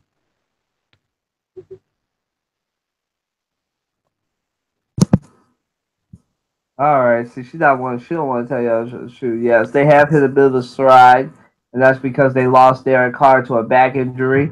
Uh huh. They That always kills football players, back injuries. So you have that. Marshawn Lynch isn't running like he used to. The offensive line is sucking. It's kind of the same thing that happened to the Ravens before they played the Raiders. Everything was sucking, then they played the right team. So just got to play the right team. So, no, obviously it won't be this week because you're playing the Kansas City Chiefs, but maybe next week. So, no, y'all play the Kansas City Chiefs next week. We Never play mind. the Chargers, Yeah. So y'all might have the right team this week. Y'all play the Chargers. and we play on our turf, so that's good. So y'all have that. The Ravens. Who do the Ravens play, Courtney, this week? We're playing the Bears. Oh, that's a win. Yeah. Uh, yeah, Chicago gonna lose. that's a win. Everybody. Hopefully, everybody's team in here win. My team, Trey and I's team have already won. And we'll get to that later. Because I want to end happy and not end on an angry note. So we'll just save that one for later. So moving on to another happy one for Philadelphia, or a not happy one, depending on if you're my dad and Trey's father. Joel Embiid, he got paid $148 million extension, $150 million extension. Yeah. So was he worth the money? I know Courtney don't really want to talk about basketball, but Courtney, you got an opinion? No, I mean, I think when you can play consistently, then you'll be worth the money. Until you show me consistency, I can't say that you're worth the money. So that's my 2 cents. Ooh, you sound like my father. That's exactly what he said. Go ahead, Trey. Well, I mean, I knew that they were going to have to resign him, right? He's a good young player. Has been injury prone for the majority of his career. And I'm not angry with the Sixers for signing him. It made sense. I think what didn't make sense was the amount and the fact that there's just so-called protections. And to me, it like basically what happens is there's a couple scenarios. But what can happen is he could play out his career and be able to play 70, 75 games a season, and the Sixers look good. What could happen is he plays another couple of years and the Sixers realize, okay, this guy is Greg Oden. In terms of he keeps getting injured. He keeps getting injured. And they want to get rid of him. So basically, what they can do is they can cut him, and they would only have to pay a certain portion of that 148 million, which make like if you're the Sixers and you're like looking long term, you're looking optimistically. Okay, he's going to play for us. We're not going to have to cut him, or we're not going to have to worry about him being injured. But at his position with the injury he has, it's likely that he will get injured again. Will it be career ending? But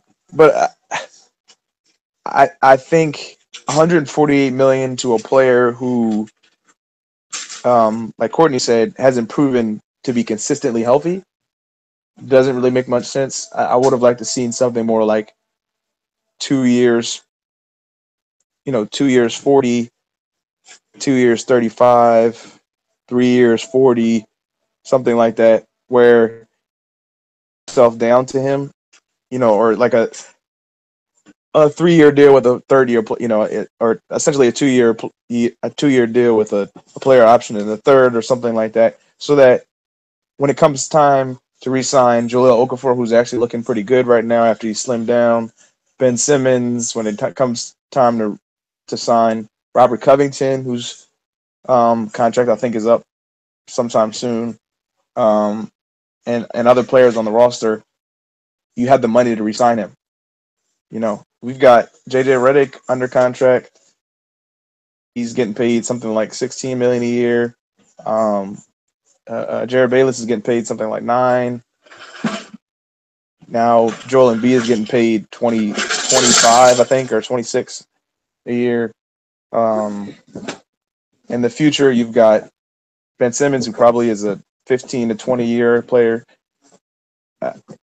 Long term, financially, you got to look. I mean, that's my perspective as a business major. You got to look at it, like long term. Will I be able to re-sign Joel Embiid, Ben Simmons, Markelle Fultz, and other key guys on the roster when it comes time to re-sign them? And is Joel Embiid's contract going to be a hindrance to that, or bringing in, or if it isn't about retaining current players on the roster, will we be able to bring in key free agents to make the team better and fill holes that are left because we couldn't re-sign players?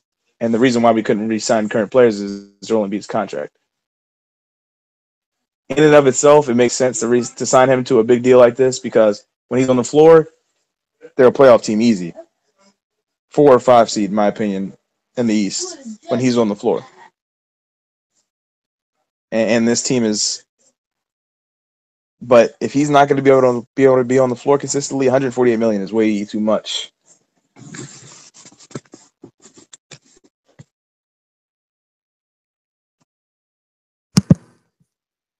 All right. Go ahead, Amina.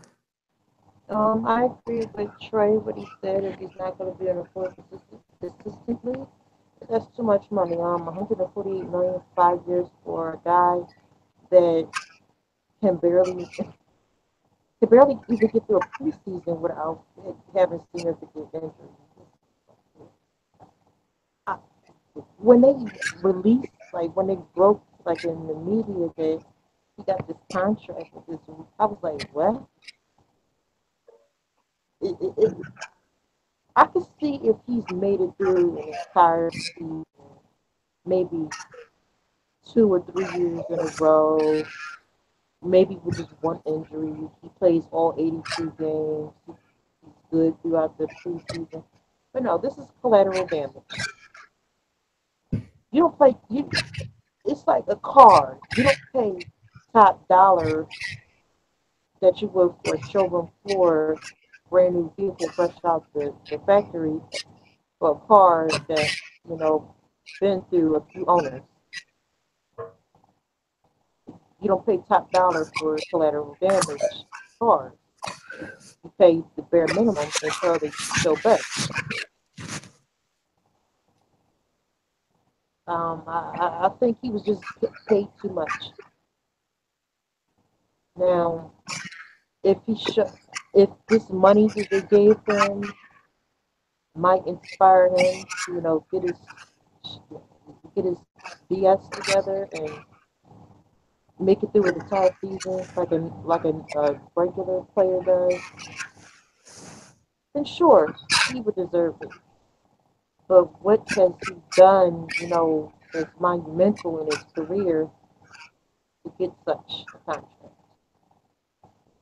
Um, What is he doing? like, I mean, I wish him the best with his season ahead, but he hasn't shown that he deserves 148 million.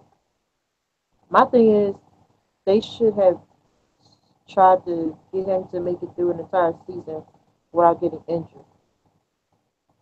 Because if they gave him this money, which they did, and it's supposed to last them for 5 years, say if he gets injured every year for the next 5 years, you just gave all this money to, a bag of twigs, so to speak. No, I think that money should be given to a teammate of his on his team that has more longevity and more endurance and stuff. I mean, I don't know what's going on with his bone mass or calcium levels or what, but the brother needs to, get it together if he's serious about the NBA.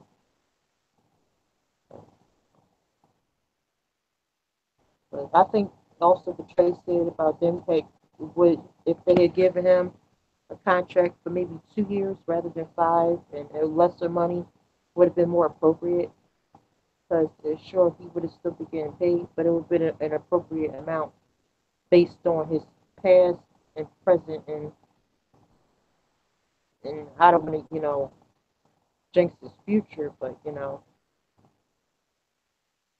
if this continues, it's like, dude, it sucks. You can't even make it through an entire season, but you got all this money.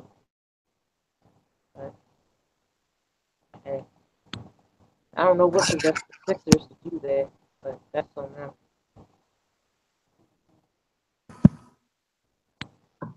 Okay.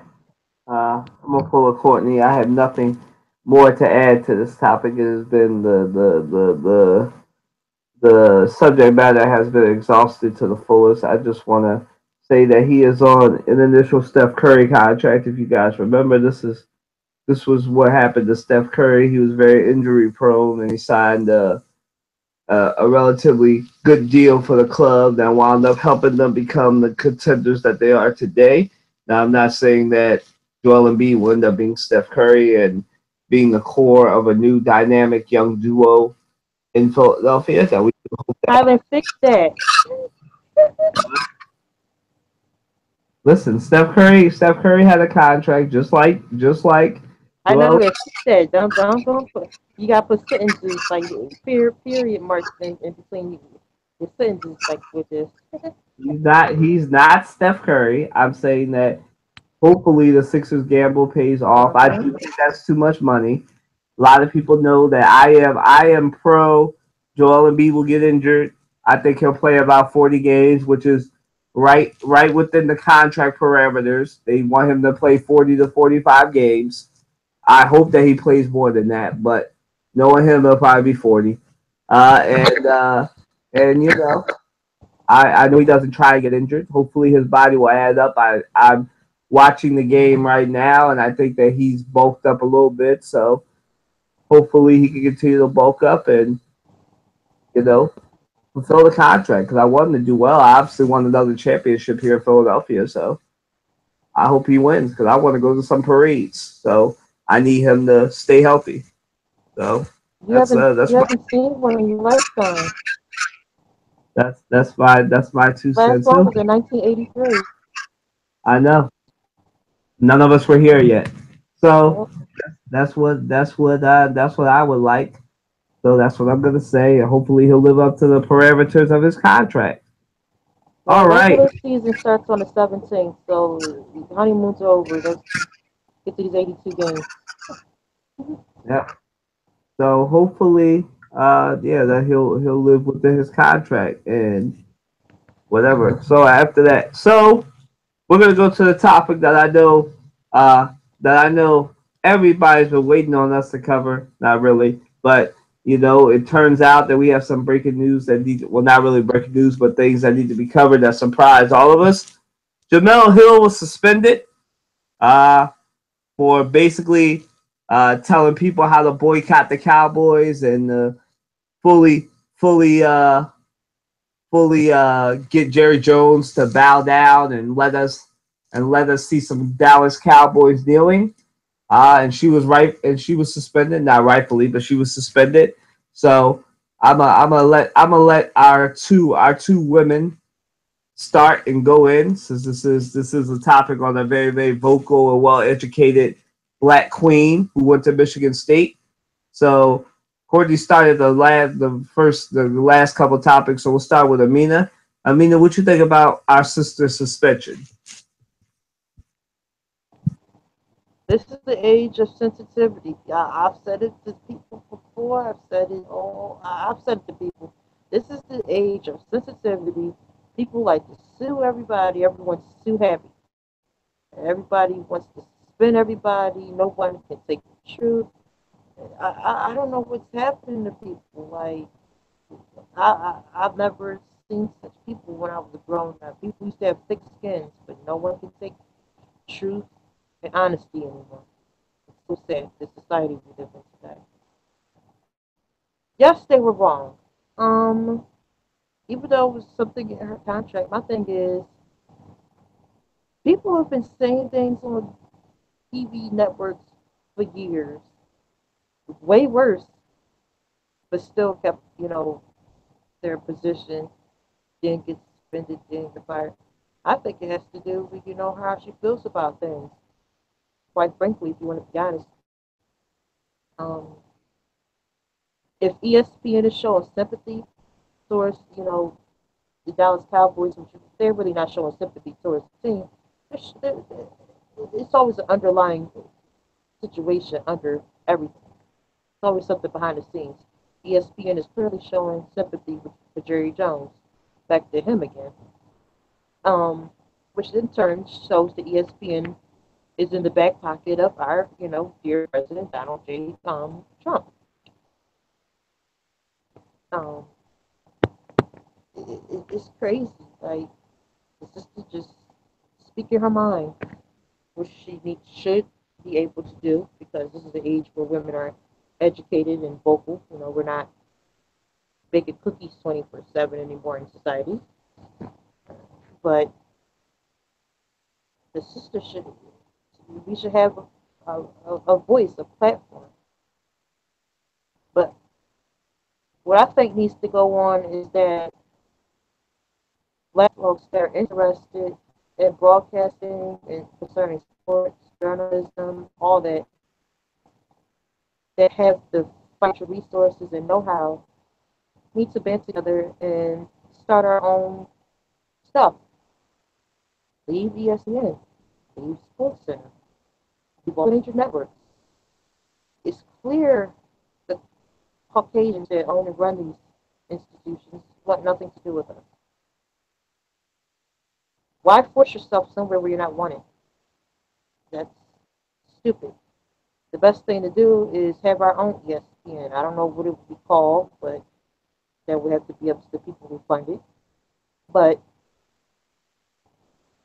I think she's a good candidate to possibly, with other like-minded people, start something where we can broadcast what we feel, say it how we want to, and have no repercussions. Because the saying goes, he who dictates your money dictates your action. I mean, ESPN is not us. That's them, but we may work for them. They don't want Jamel Hill. Cool. Jamel Hill can take her know-how and her intellect and go where she's wanted. And I'm pretty sure there's so many others that will join her in starting our own version of ESPN and SportsCenter. Because the age of censorship towards black in the media and elsewhere is getting out of control. It's like you can't even say the truth without somebody boohooing and crying anymore. She said the truth. It needed to be said. People didn't like it. Oh well.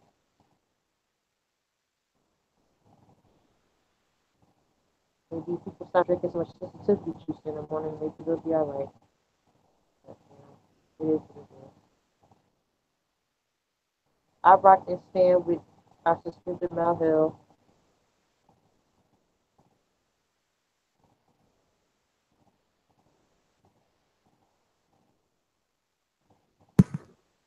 Courtney, your thoughts? I mean, I'm a little disappointed at ESPN that Jamal Hill got suspended for her latest comments because once again, it was not like these were her personal thoughts. She wasn't speaking on behalf of ESPN. She wasn't speaking within like the parameters of her job. Like she was just living her life and being a person who has like opinions, who likes to post those opinions on social media as everyone else does. And I feel like we need to find the line now where it's like your job cannot dictate what you post and what you say on social media, and ESPN suspending her over these comments is really them kind of like pressing themselves into her personal life, and we have to find a line somewhere. I don't know where the line is going to be. We clearly haven't figured it out yet, but I definitely am upset that she was suspended. And I get for them that it probably is a bit of a ratings game because, as Amina was saying, they don't have thick skin anymore. Like you say something that they disagree with even a little bit, and it's like, oh my gosh, like how dare he or she like attack this and attack me and this, that, and the third. So, maybe ESPN thought they were doing a good thing, but I don't think they were, and I definitely think it's going to come back to bite them. And maybe tomorrow, maybe a few weeks from now, whenever, but it's definitely going to come back to bite them what they did to Jamel Hill. So, yeah.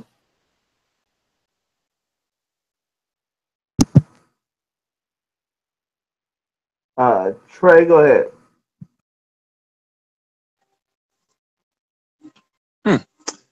I think. I'll echo what Courtney was saying. The last word she was saying that it's going to come back to bite them, man. I don't understand why a personal opinion, which as a broadcaster she voices literally every day. Maybe it's not about the president, but she voices her personal opinion every day about sports. Why she gets suspended for criticizing the president. Did we see anybody get suspended when President Obama was getting I mean, I'm not criticized, maligned, hated, cursed at. There was, you always see that picture of the Obama dummy being hung from a tree on a noose. I mean, probably the most hated presidents of all time. I mean, and people consistently,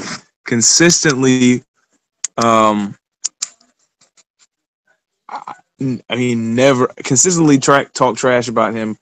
Nobody was ever suspended about talking bad about Obama.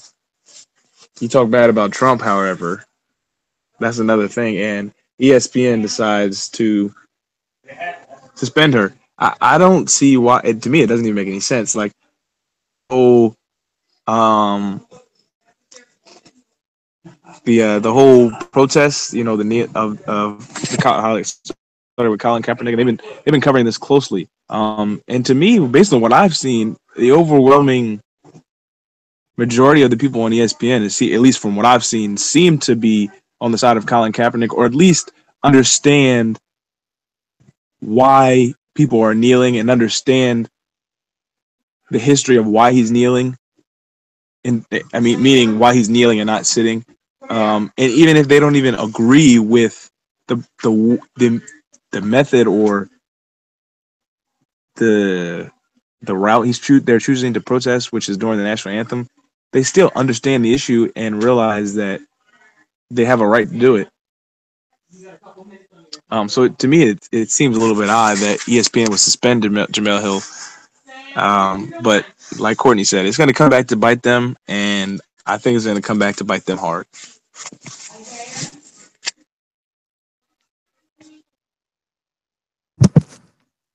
All right, I'm gonna try to keep this short and sweet.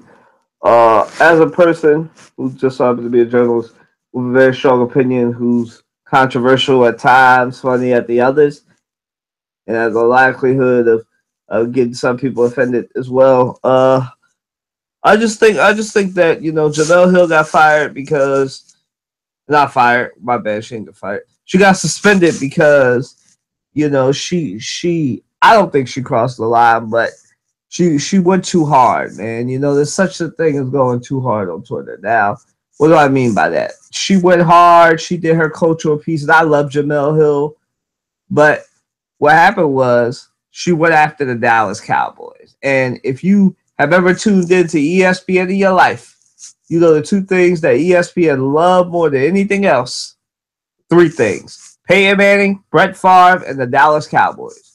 You cannot go after any three of them, right? And she went after one of the top three things that ESPN makes money off of. Now, I love Jemele Hill and everything. And I was the first person to say she shouldn't have been suspended. I was happy ESPN stood their ground, what you call Trump a white supremacist, and they didn't do anything. But to suspend her because she called out the advertisers for the Cowboys, that they just so happened to be ESPN's advertisers, and ESPN was afraid of some reprisal, just speaks to how by the nuts the money and everything has our society, that a $1 billion corporation run by Disney can be scared of AT&T, Coca-Cola, just to name a few, Sprint, and all these other advertisers in that help the Dallas Cowboys make money.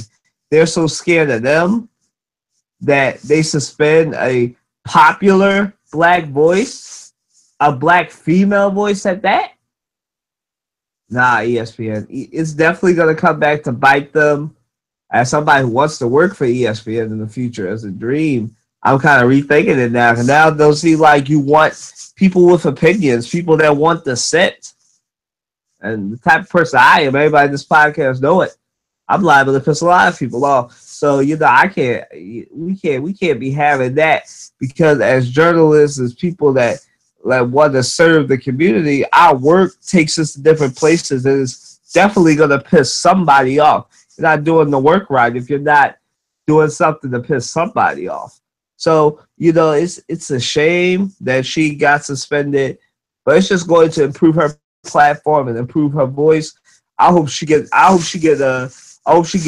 negotiated a really big contract after she come back to give an interview to the first TV network so we can truly know her feelings and everything. But ESPN definitely did wrong and they shouldn't have done it. Yeah. So, you know what? We're going to skip number 11 about the NFL strike because I want to see what happens next week as far as uh, what they do with this owners meeting and whether they'll make them stand or not. So we'll wait on that because I think that question will be answered this week coming up. So we're going to go on to one that's deeply personal to me, one that we've been alluding to since the show started. He about to go in. My alma mater, Albright College, it has been in the news lately for being, I think, and I wrote an article about it, WatsonSportsTakes.com to check out the article. I think, don't quote me on this, but I think that Albright became the first college to actually kick a player off since the protest started for kneeling. I don't think any other college has actually kicked the dismissed member of their football team, their collegiate football team, for kneeling. I think Albright was the first one to do it, and that's not a good thing. But I'm going to go last because I want to save my thoughts. So Courtney, go ahead.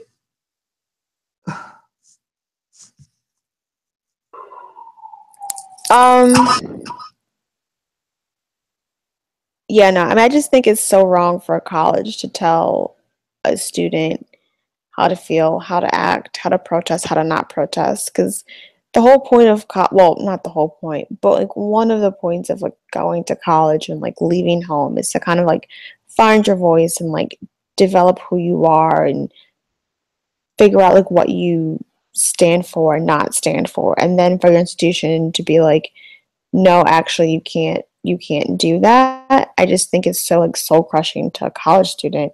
And as a college student, and it's like, no offense, Kylan, you went to grade school, but it's like Albright. No offense, Kylan. I'm just saying that to say that it's not like one of these like money making, rain making like college football teams, you know.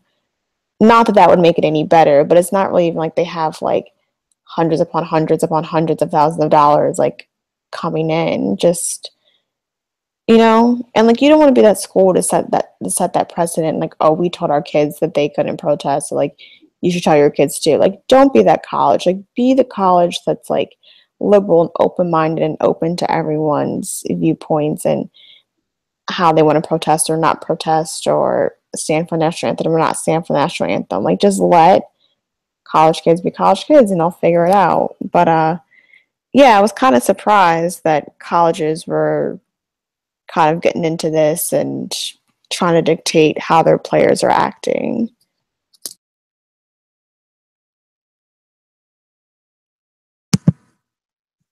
Frey?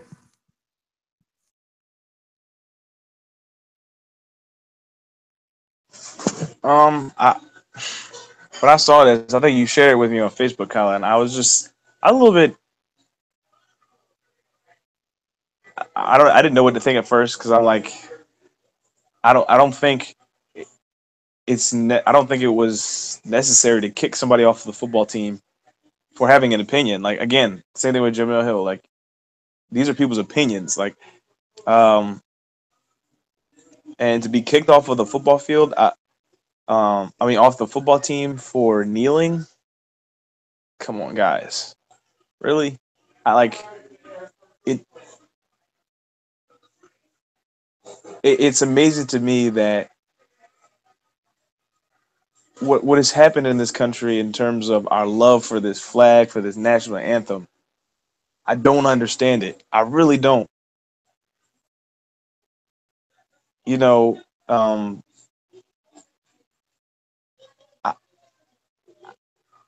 we what am I trying to say? I respect and I am grateful for anybody who's ever served. My grandfather served in the military for I don't know how long. My father's father. There's some people, two people in in my family, my immediate family that were not, excuse me, not my immediate family, but I have two cousins that are in the Navy and in the Army, respectively. So I have great respect for people who are in the military and fight for our, fight for our lives, right? Um, but this whole obsession with the flag and this whole obsession with the national anthem is nonsense because they're symbols. And again, kneeling has nothing. It is not disrespectful.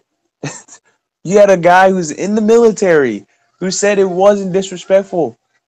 He said you should kneel in order to both prove your point and then protest racial injustice and police brutality, but also be respectful to those who have served in the past. And Colin Kaepernick said, okay, but people can't seem to see that. And for you, Courtney and Kylan, man, uh, like I don't understand as Albright. Like, why would you want to be that school? You don't want to be that school. I mean, Albright, like Courtney was saying, Albright is not a. I don't even know if they're Division One. I mean, I don't even know if they're Division Three.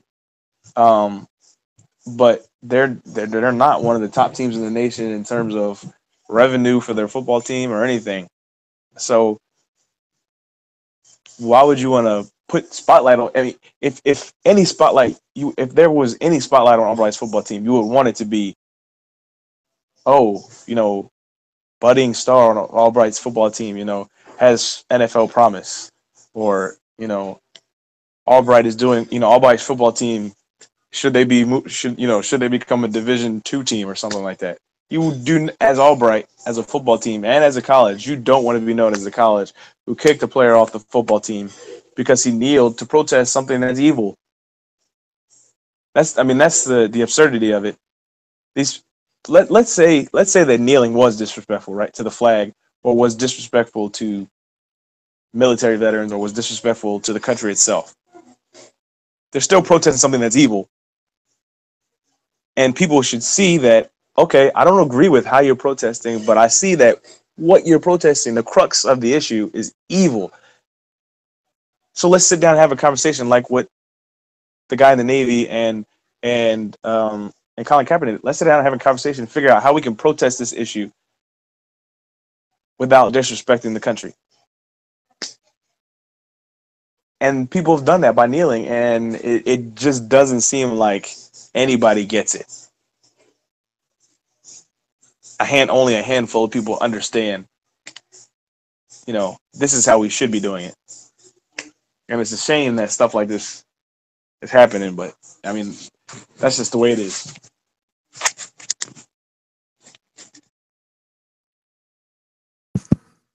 Amina? Yeah, other than Kylan, I only know one other person that went to Albright and graduated from there. So I know two alumni from the school. And the other person that I know went there, he told me that the school is not liberal. He said that they're, very, what's the word? Not conservative, but set in their ways. The school, the administration, the staff, whatever. So based on what this former student slash alumni that I know that was there to school for all 4 years, it's to be expected what they did to these players or player whatever. Um, as Trey said, Albright is not a big major school in the country. It's not one of the top colleges and universities out there. It's not a big name.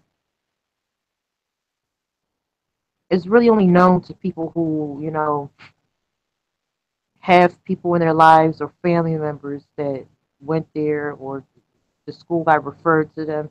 the word of mouth. It's not like a Yale or a Columbia, Harvard, a Temple, or UPenn. It's not one of those. So for the school to get, I guess, first major media exposure that I know of in this light, it truly shows what type of culture the school has established for, students, faculty, and administration. This is not a good way to get media exposure. This is bad. Schools should have been focusing on encouraging the players on the team to use their voice, stand up for what they believe in. Because as Courtney said, when you go to college, you're discovering yourself, finding yourself. You're not in grade school anymore, so you don't have um, the fort of parents over you. So you're an adult. You're forming your own opinions and sentiments of how you feel about things. And college is supposed to be that avenue of opportunity in order to do that. What Albright College to me is telling their athletes and non-student athletes is that we don't want to hear nothing that you have to say. We just want you to play the sport, collect these credits, graduate, and get out of our school. Like they don't seem to be welcoming of change or anything that is not the status quo, or they don't seem to be welcome of anything political statements. They seem to be very rejecting of such stance. But to the players that got kicked off the football team at Albright, um, I want to say apologize. The people that support you all, I want to offer, our sympathy to you all because it's unacceptable. But you have the option of either remaining at the school just as a student, or you have the option of going elsewhere if you're not in your senior year to, go somewhere where they accept what this movement that Colin Kaepernick started. Because it doesn't seem to me that Albright is accepting. And to me, Albright seems to me that they support police brutality, injustice, oppression, all that, based on what they did to these football players, is deeper than just getting kicked off the team, based on what the movement is about.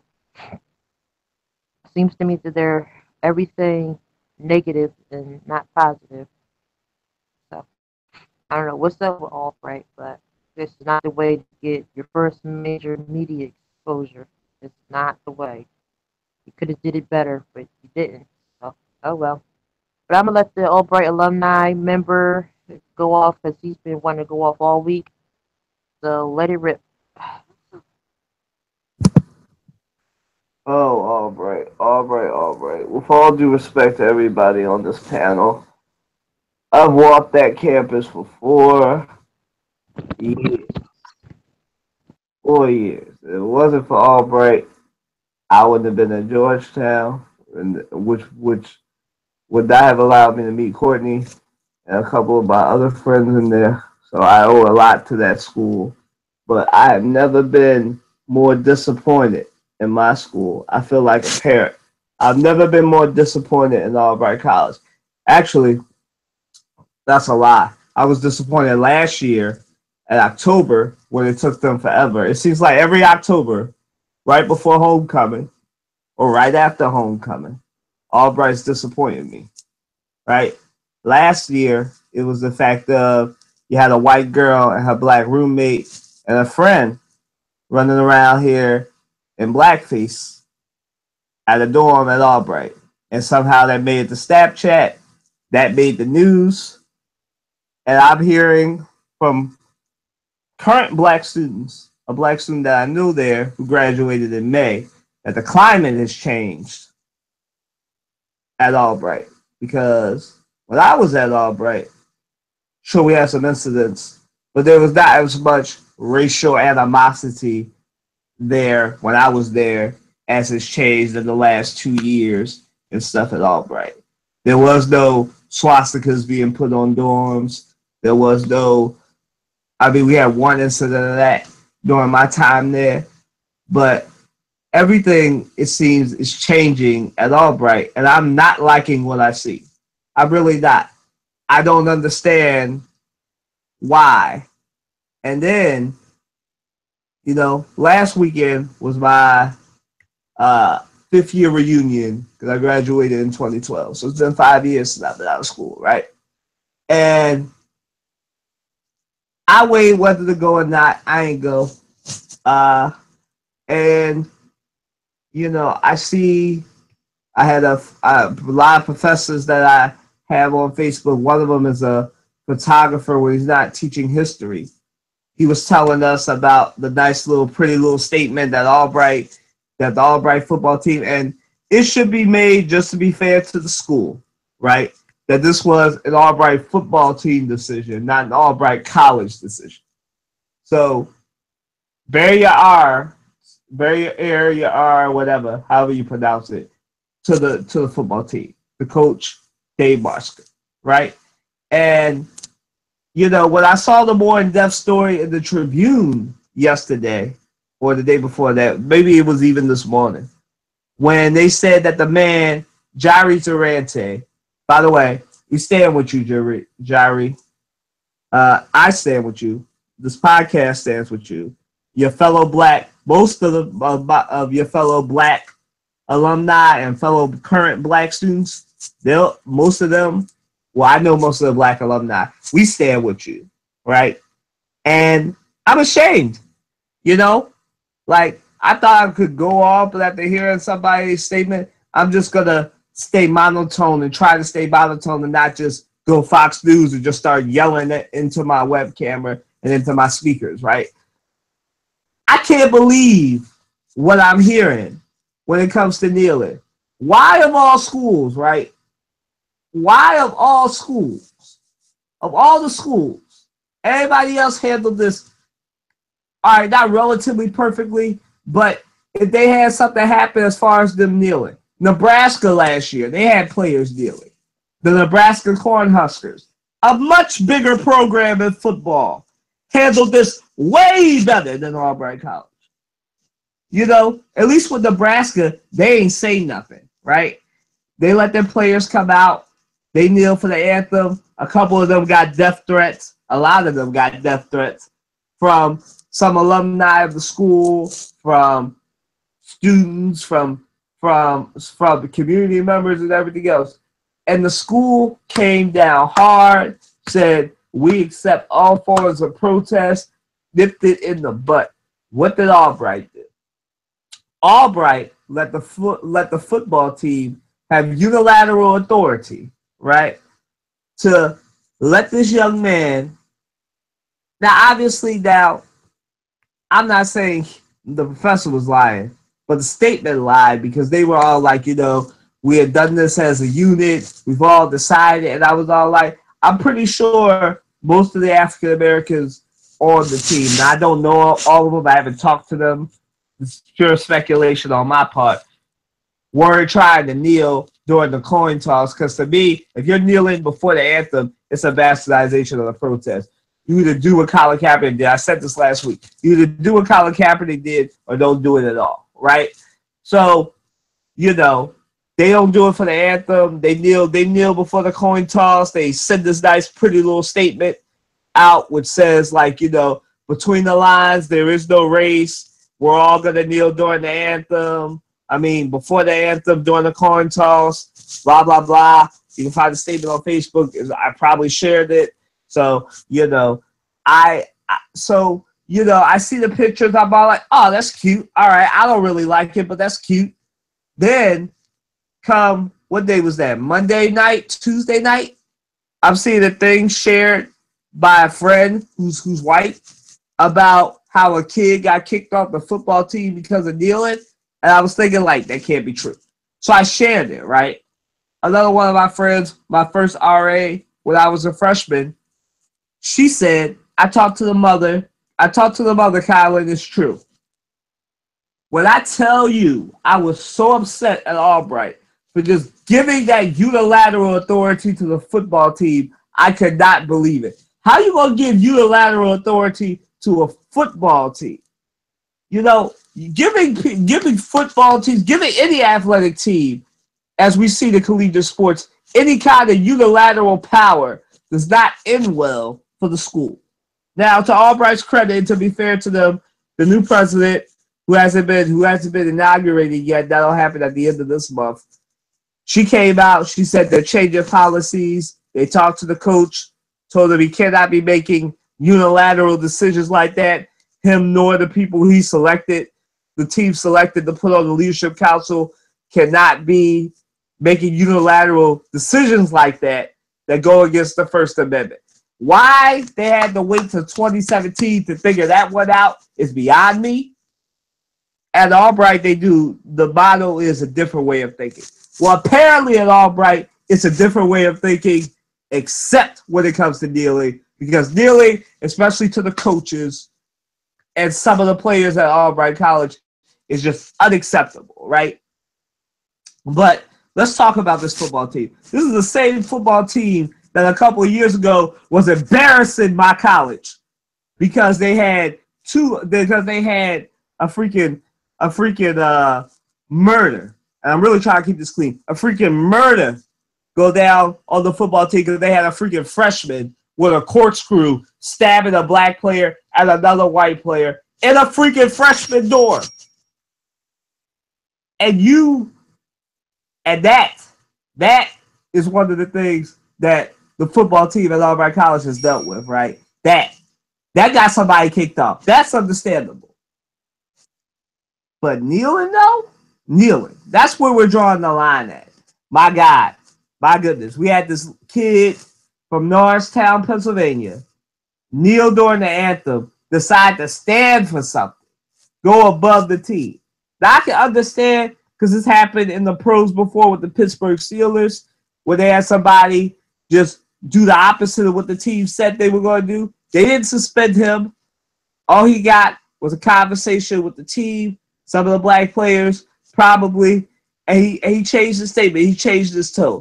I would understand. I would have probably hated even if they suspended the man, but he didn't need to lose his spot on the team. You see, because what that does, Albright, Breezy, what that does is that shows me as an alumni that you're not valuing your black money, right? Let's just call it what it is. You don't value your black population unless it has something to do with your money. That's what you're telling me as an alumni. And that's what when you give unilateral authority like this, I've said this in the article, you're crushing dissension on a football team. In the sports world where we're having Colin Kaepernick, Jim Brown, even though he's lost my respect because he's been risking it all for Trump. But there have been so many people in that sport that have done so much for civil rights and for social justice. And on a sport that Jim Brown and others made famous, y'all gonna be the school? Y'all gonna be the school. Albright College is gonna be the school. A small little school in Reading is gonna be the school. The school that I used to be proud of. That I had an interview earlier this week where I felt like I had to really, really get around the fact that I went to Albright because it's been in the news. I've never had to do that before. That's how ashamed I am of my college currently. My college needs to do something. Now it's up to 3 players that have been suspended. 1 for kneeling, 2 for not kneeling when the team was kneeling, right? And I don't know if the other 2 are black players or not. But I've heard about the interview that some of the players did where they were talking about how Mr. Durante, and I'm sorry, it's borderline 11:30. I'm gonna try and wrap this up. But I hear that, they say it now, or the way they spin it to say, oh my God, he violated the trust of the team. Trust of the team. Trust of the team. Trust of the team. This is a team that has had so many different situations go on that it is beyond me of what I can do. This football team used to have respect. I don't respect this team anymore. I don't even want to see it anymore. I don't want to hear about it. I don't want to hear nothing about the football team. Albright College, you need to do something. You need to rectify this mistake. I know that you were changing things. You changed your policy, so you say in your little statements. We'll see. But you can't be that school. As Courtney said, Courtney's gone now, but you can't be that school. As Trey said, as Amina said, you can't be that school. A different way of thinking. That's what it was. That was the motto at Albright College, a different way of thinking. And when we said that, it really meant something. It really meant that at Albright we think differently. At Albright we accept everything. Not at this current form of Albright in the way it is. As an alum, I can't say I'm surprised because of what happened last year with the blackface, but this is just disappointing, sad, and just despicable. I mean, there's no better word for it than that. Albright, you should be ashamed of yourself. You not only shamed the football, you not only by giving the football team unilateral authority, shame the school, the brand, and the name, you just proved everything that a lot of former black alumni have said about the school. The fact that they don't care, the fact that you could cut the tension with a knife when it comes to being at Albright. And it's a shame. It's truly a shame. I'm ashamed of my college. I really am. I can't even be honest. I can't even be honest and say if I even want to go. If I ever find myself in Reading again, I don't want to step on my college campus because of this. Because it's stained to me now.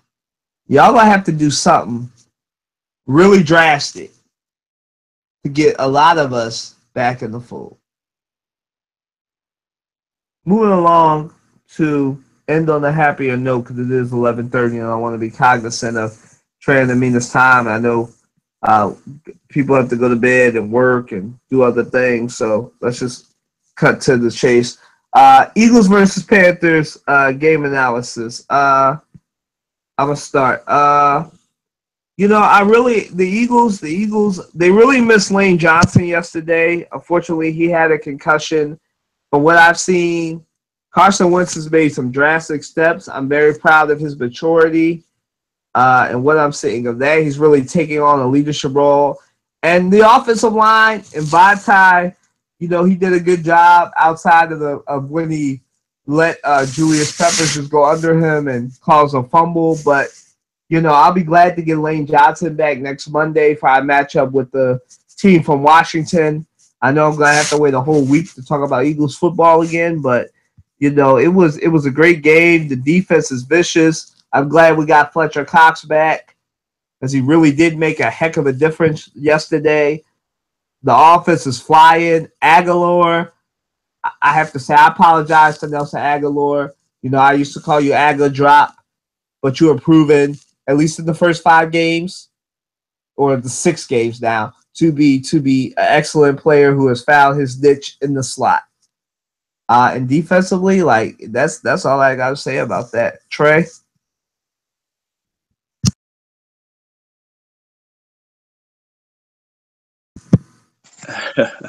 Eagles Panthers, man. I didn't get to watch the game. I was at work and I picked up the last 5 minutes or so of the fourth quarter.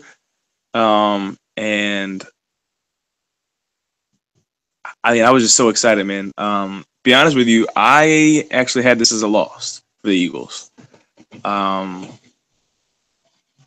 didn't think that at this point the Eagles were just that good enough to come out with and win one of those games that they're supposed to win. I like what we did last week against Arizona, but this is a situation where it's like, okay, can they do it 2 weeks in a row? Can they really prove themselves a worthy football team 2 weeks in a row? And last night they did, man. Based on what the highlights and the small portion of the game that I listened to on the radio. I mean, defense was making plays. You pick off Cam Newton 3 times. Offensively, we played pretty well. And it was one of those games where, and it wasn't sloppy. I think there was one turnover. I think Carson Wentz lost a fumble. Other than that, there weren't any turnovers. There was a potential turnover on a punt that Patrick Robinson recovered the fumble. But other than that, I mean, I'm really looking forward to what this Eagles team can do going forward. We got the Redskins coming up on a really long week. And I think this is good for the team to get healthy, get fully healthy, come out and really play hard against this Redskins team that we've already beaten before. And if you look at the Redskins roster, this is not a gimme win, but they do have a lot of injuries. And again, this is another game where the Eagles can prove, were these couple games, last couple of weeks, are they flukes? Was the game against Arizona and this game against Carolina, are they flukes, or are the Eagles, are they the real deal? And this is where you begin to prove it on an extended essentially an extended bye week, which is not even actually their bye week. Their bye week is not till week 8 or week 9. You go in here, you at home playing against the Redskins, man. This is going to be a really, really, on Monday night, it's going to be a really big game. And based on what the Eagles have been able to do the last 4 games, and even, last 6 games, man, what the Eagles have been able to do is remarkable. And I fully expect them to come out of the gates on Monday night, 2 weeks from now, running the ball down the Washington Redskins' throat, playing hard, Carson Wentz making plays, defense making plays, and making Kirk Cousins look like Kirk Cousins, making him look human. In past, we've always made Kirk Cousins look like he's darn John Elway or something. But I'm really proud of this Eagles team for playing so well so early. And I think they can really keep it up. I mean, going down the line, you've got the Redskins, and then I think it's Redskins, 49ers, Giants, Cowboys, and then we've got you got the Packers, I believe, if I'm not mistaken, we got Redskins, 49ers, Giants, Denver, I believe, after the bye week. And then Cowboys, somebody else, and then the Cowboys, I think, last week of the season. But I mean, going forward, the Eagles really have some promise in terms of being able to make the playoffs and make some noise in the in the first round, and even going into the second round. I think this game against the Panthers really, really says something about not only the team, the players, but it really says something about the coaching staff and their ability to adjust. I think Doug Peterson and Jim Schwartz have done a phenomenal job, especially Jim Schwartz with the lack of talent that we have in our secondary, and him being a guy who's known for blitzing and playing the wide 9, doing this good of a job, and even the position coaches doing such a good job with this group of guys. If you look at Pro Football Focus, Patrick Robinson is ranked the number 1 cornerback in the NFL. I have a hard time believing that, but Pro Football Focus says he's the best cornerback in the league. So there you go. I could talk all night about how well this Eagles team is doing and how proud I am. The only thing is that I'll say, and I'll leave it at that, is I really, really want to believe that this team can go to the Super Bowl. But I will hold I will hold myself back because, as we all know, Philly teams have a tendency to let us down. So I will hold I'll hold myself back and just expect the team to make the playoffs and see what they do.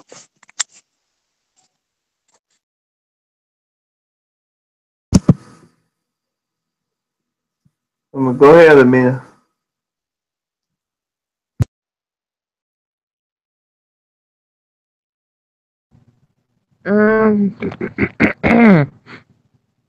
I always got love for my hometown team, even though I represent another team.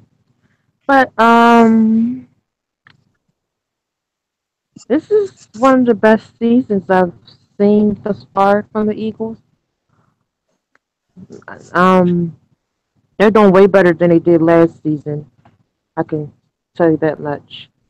I think their chemistry is finally coming together with Carson Wentz. It's his second year with the team, so he's firmly rooted with the other players. They got a good coach too. He's in his second year, I believe, as well, or third. Um, this is the best I've seen personally the Eagles play. Um, this is the best that I've seen the Eagles play since the Andy Reid days, and the Eagles made it to the Super Bowl, even though it was not a win. But with more hard work, more practice, keep winning games, I believe that the Eagles this year are playoff contenders at the minimum. I wish them nothing but success. They've only lost one game thus far for the regular season.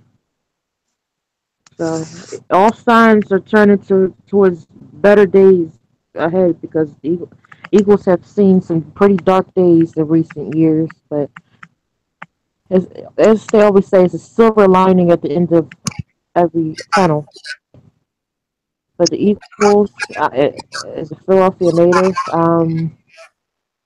I'm proud of my hometown team. They really showing it that they really want to go far this season. They're number one in the NFC right now. They're number one in their division, and who knows? They might be in the playoffs if they keep playing like they are now. So they have to work hard and win all the rest of their games. Get to the playoffs. Because Philadelphia doesn't have a Super Bowl win to its name, so whenever that day comes, the Eagles win their first Super Bowl, it's going to shut the city down. So I hope it happens soon because there's some people I know that have some bets on this team this season. Some real serious financial bets. So I would hope that they continue with their great playing. I wish them and everyone else's football teams nothing but the best and see the best two teams at the Super Bowl in February. All right, and with that, that ends episode 53 of Crossover Sports Podcast. Once again, we want to thank you guys for rocking out with us. We want to thank Courtney. She had to cut out a little bit early during my rant. She wasn't feeling well, so we want to wish her get well soon. Have a great weekend. I want to thank Trey and Mina for coming out and as always, hanging out on a Friday night. We'll definitely try to not cut it as close at 11:44, but some things were very deeply personal this week with what was going on in the sports world. But yeah, so we look forward to catching y'all up with us next week for whatever happens. Hopefully, in a busy sports week, basketball comes back. So I know Amina and I and Trey we're all excited for that. So just definitely have a good and safe weekend. Enjoy yourself. See you next week. Deuces. Enjoy your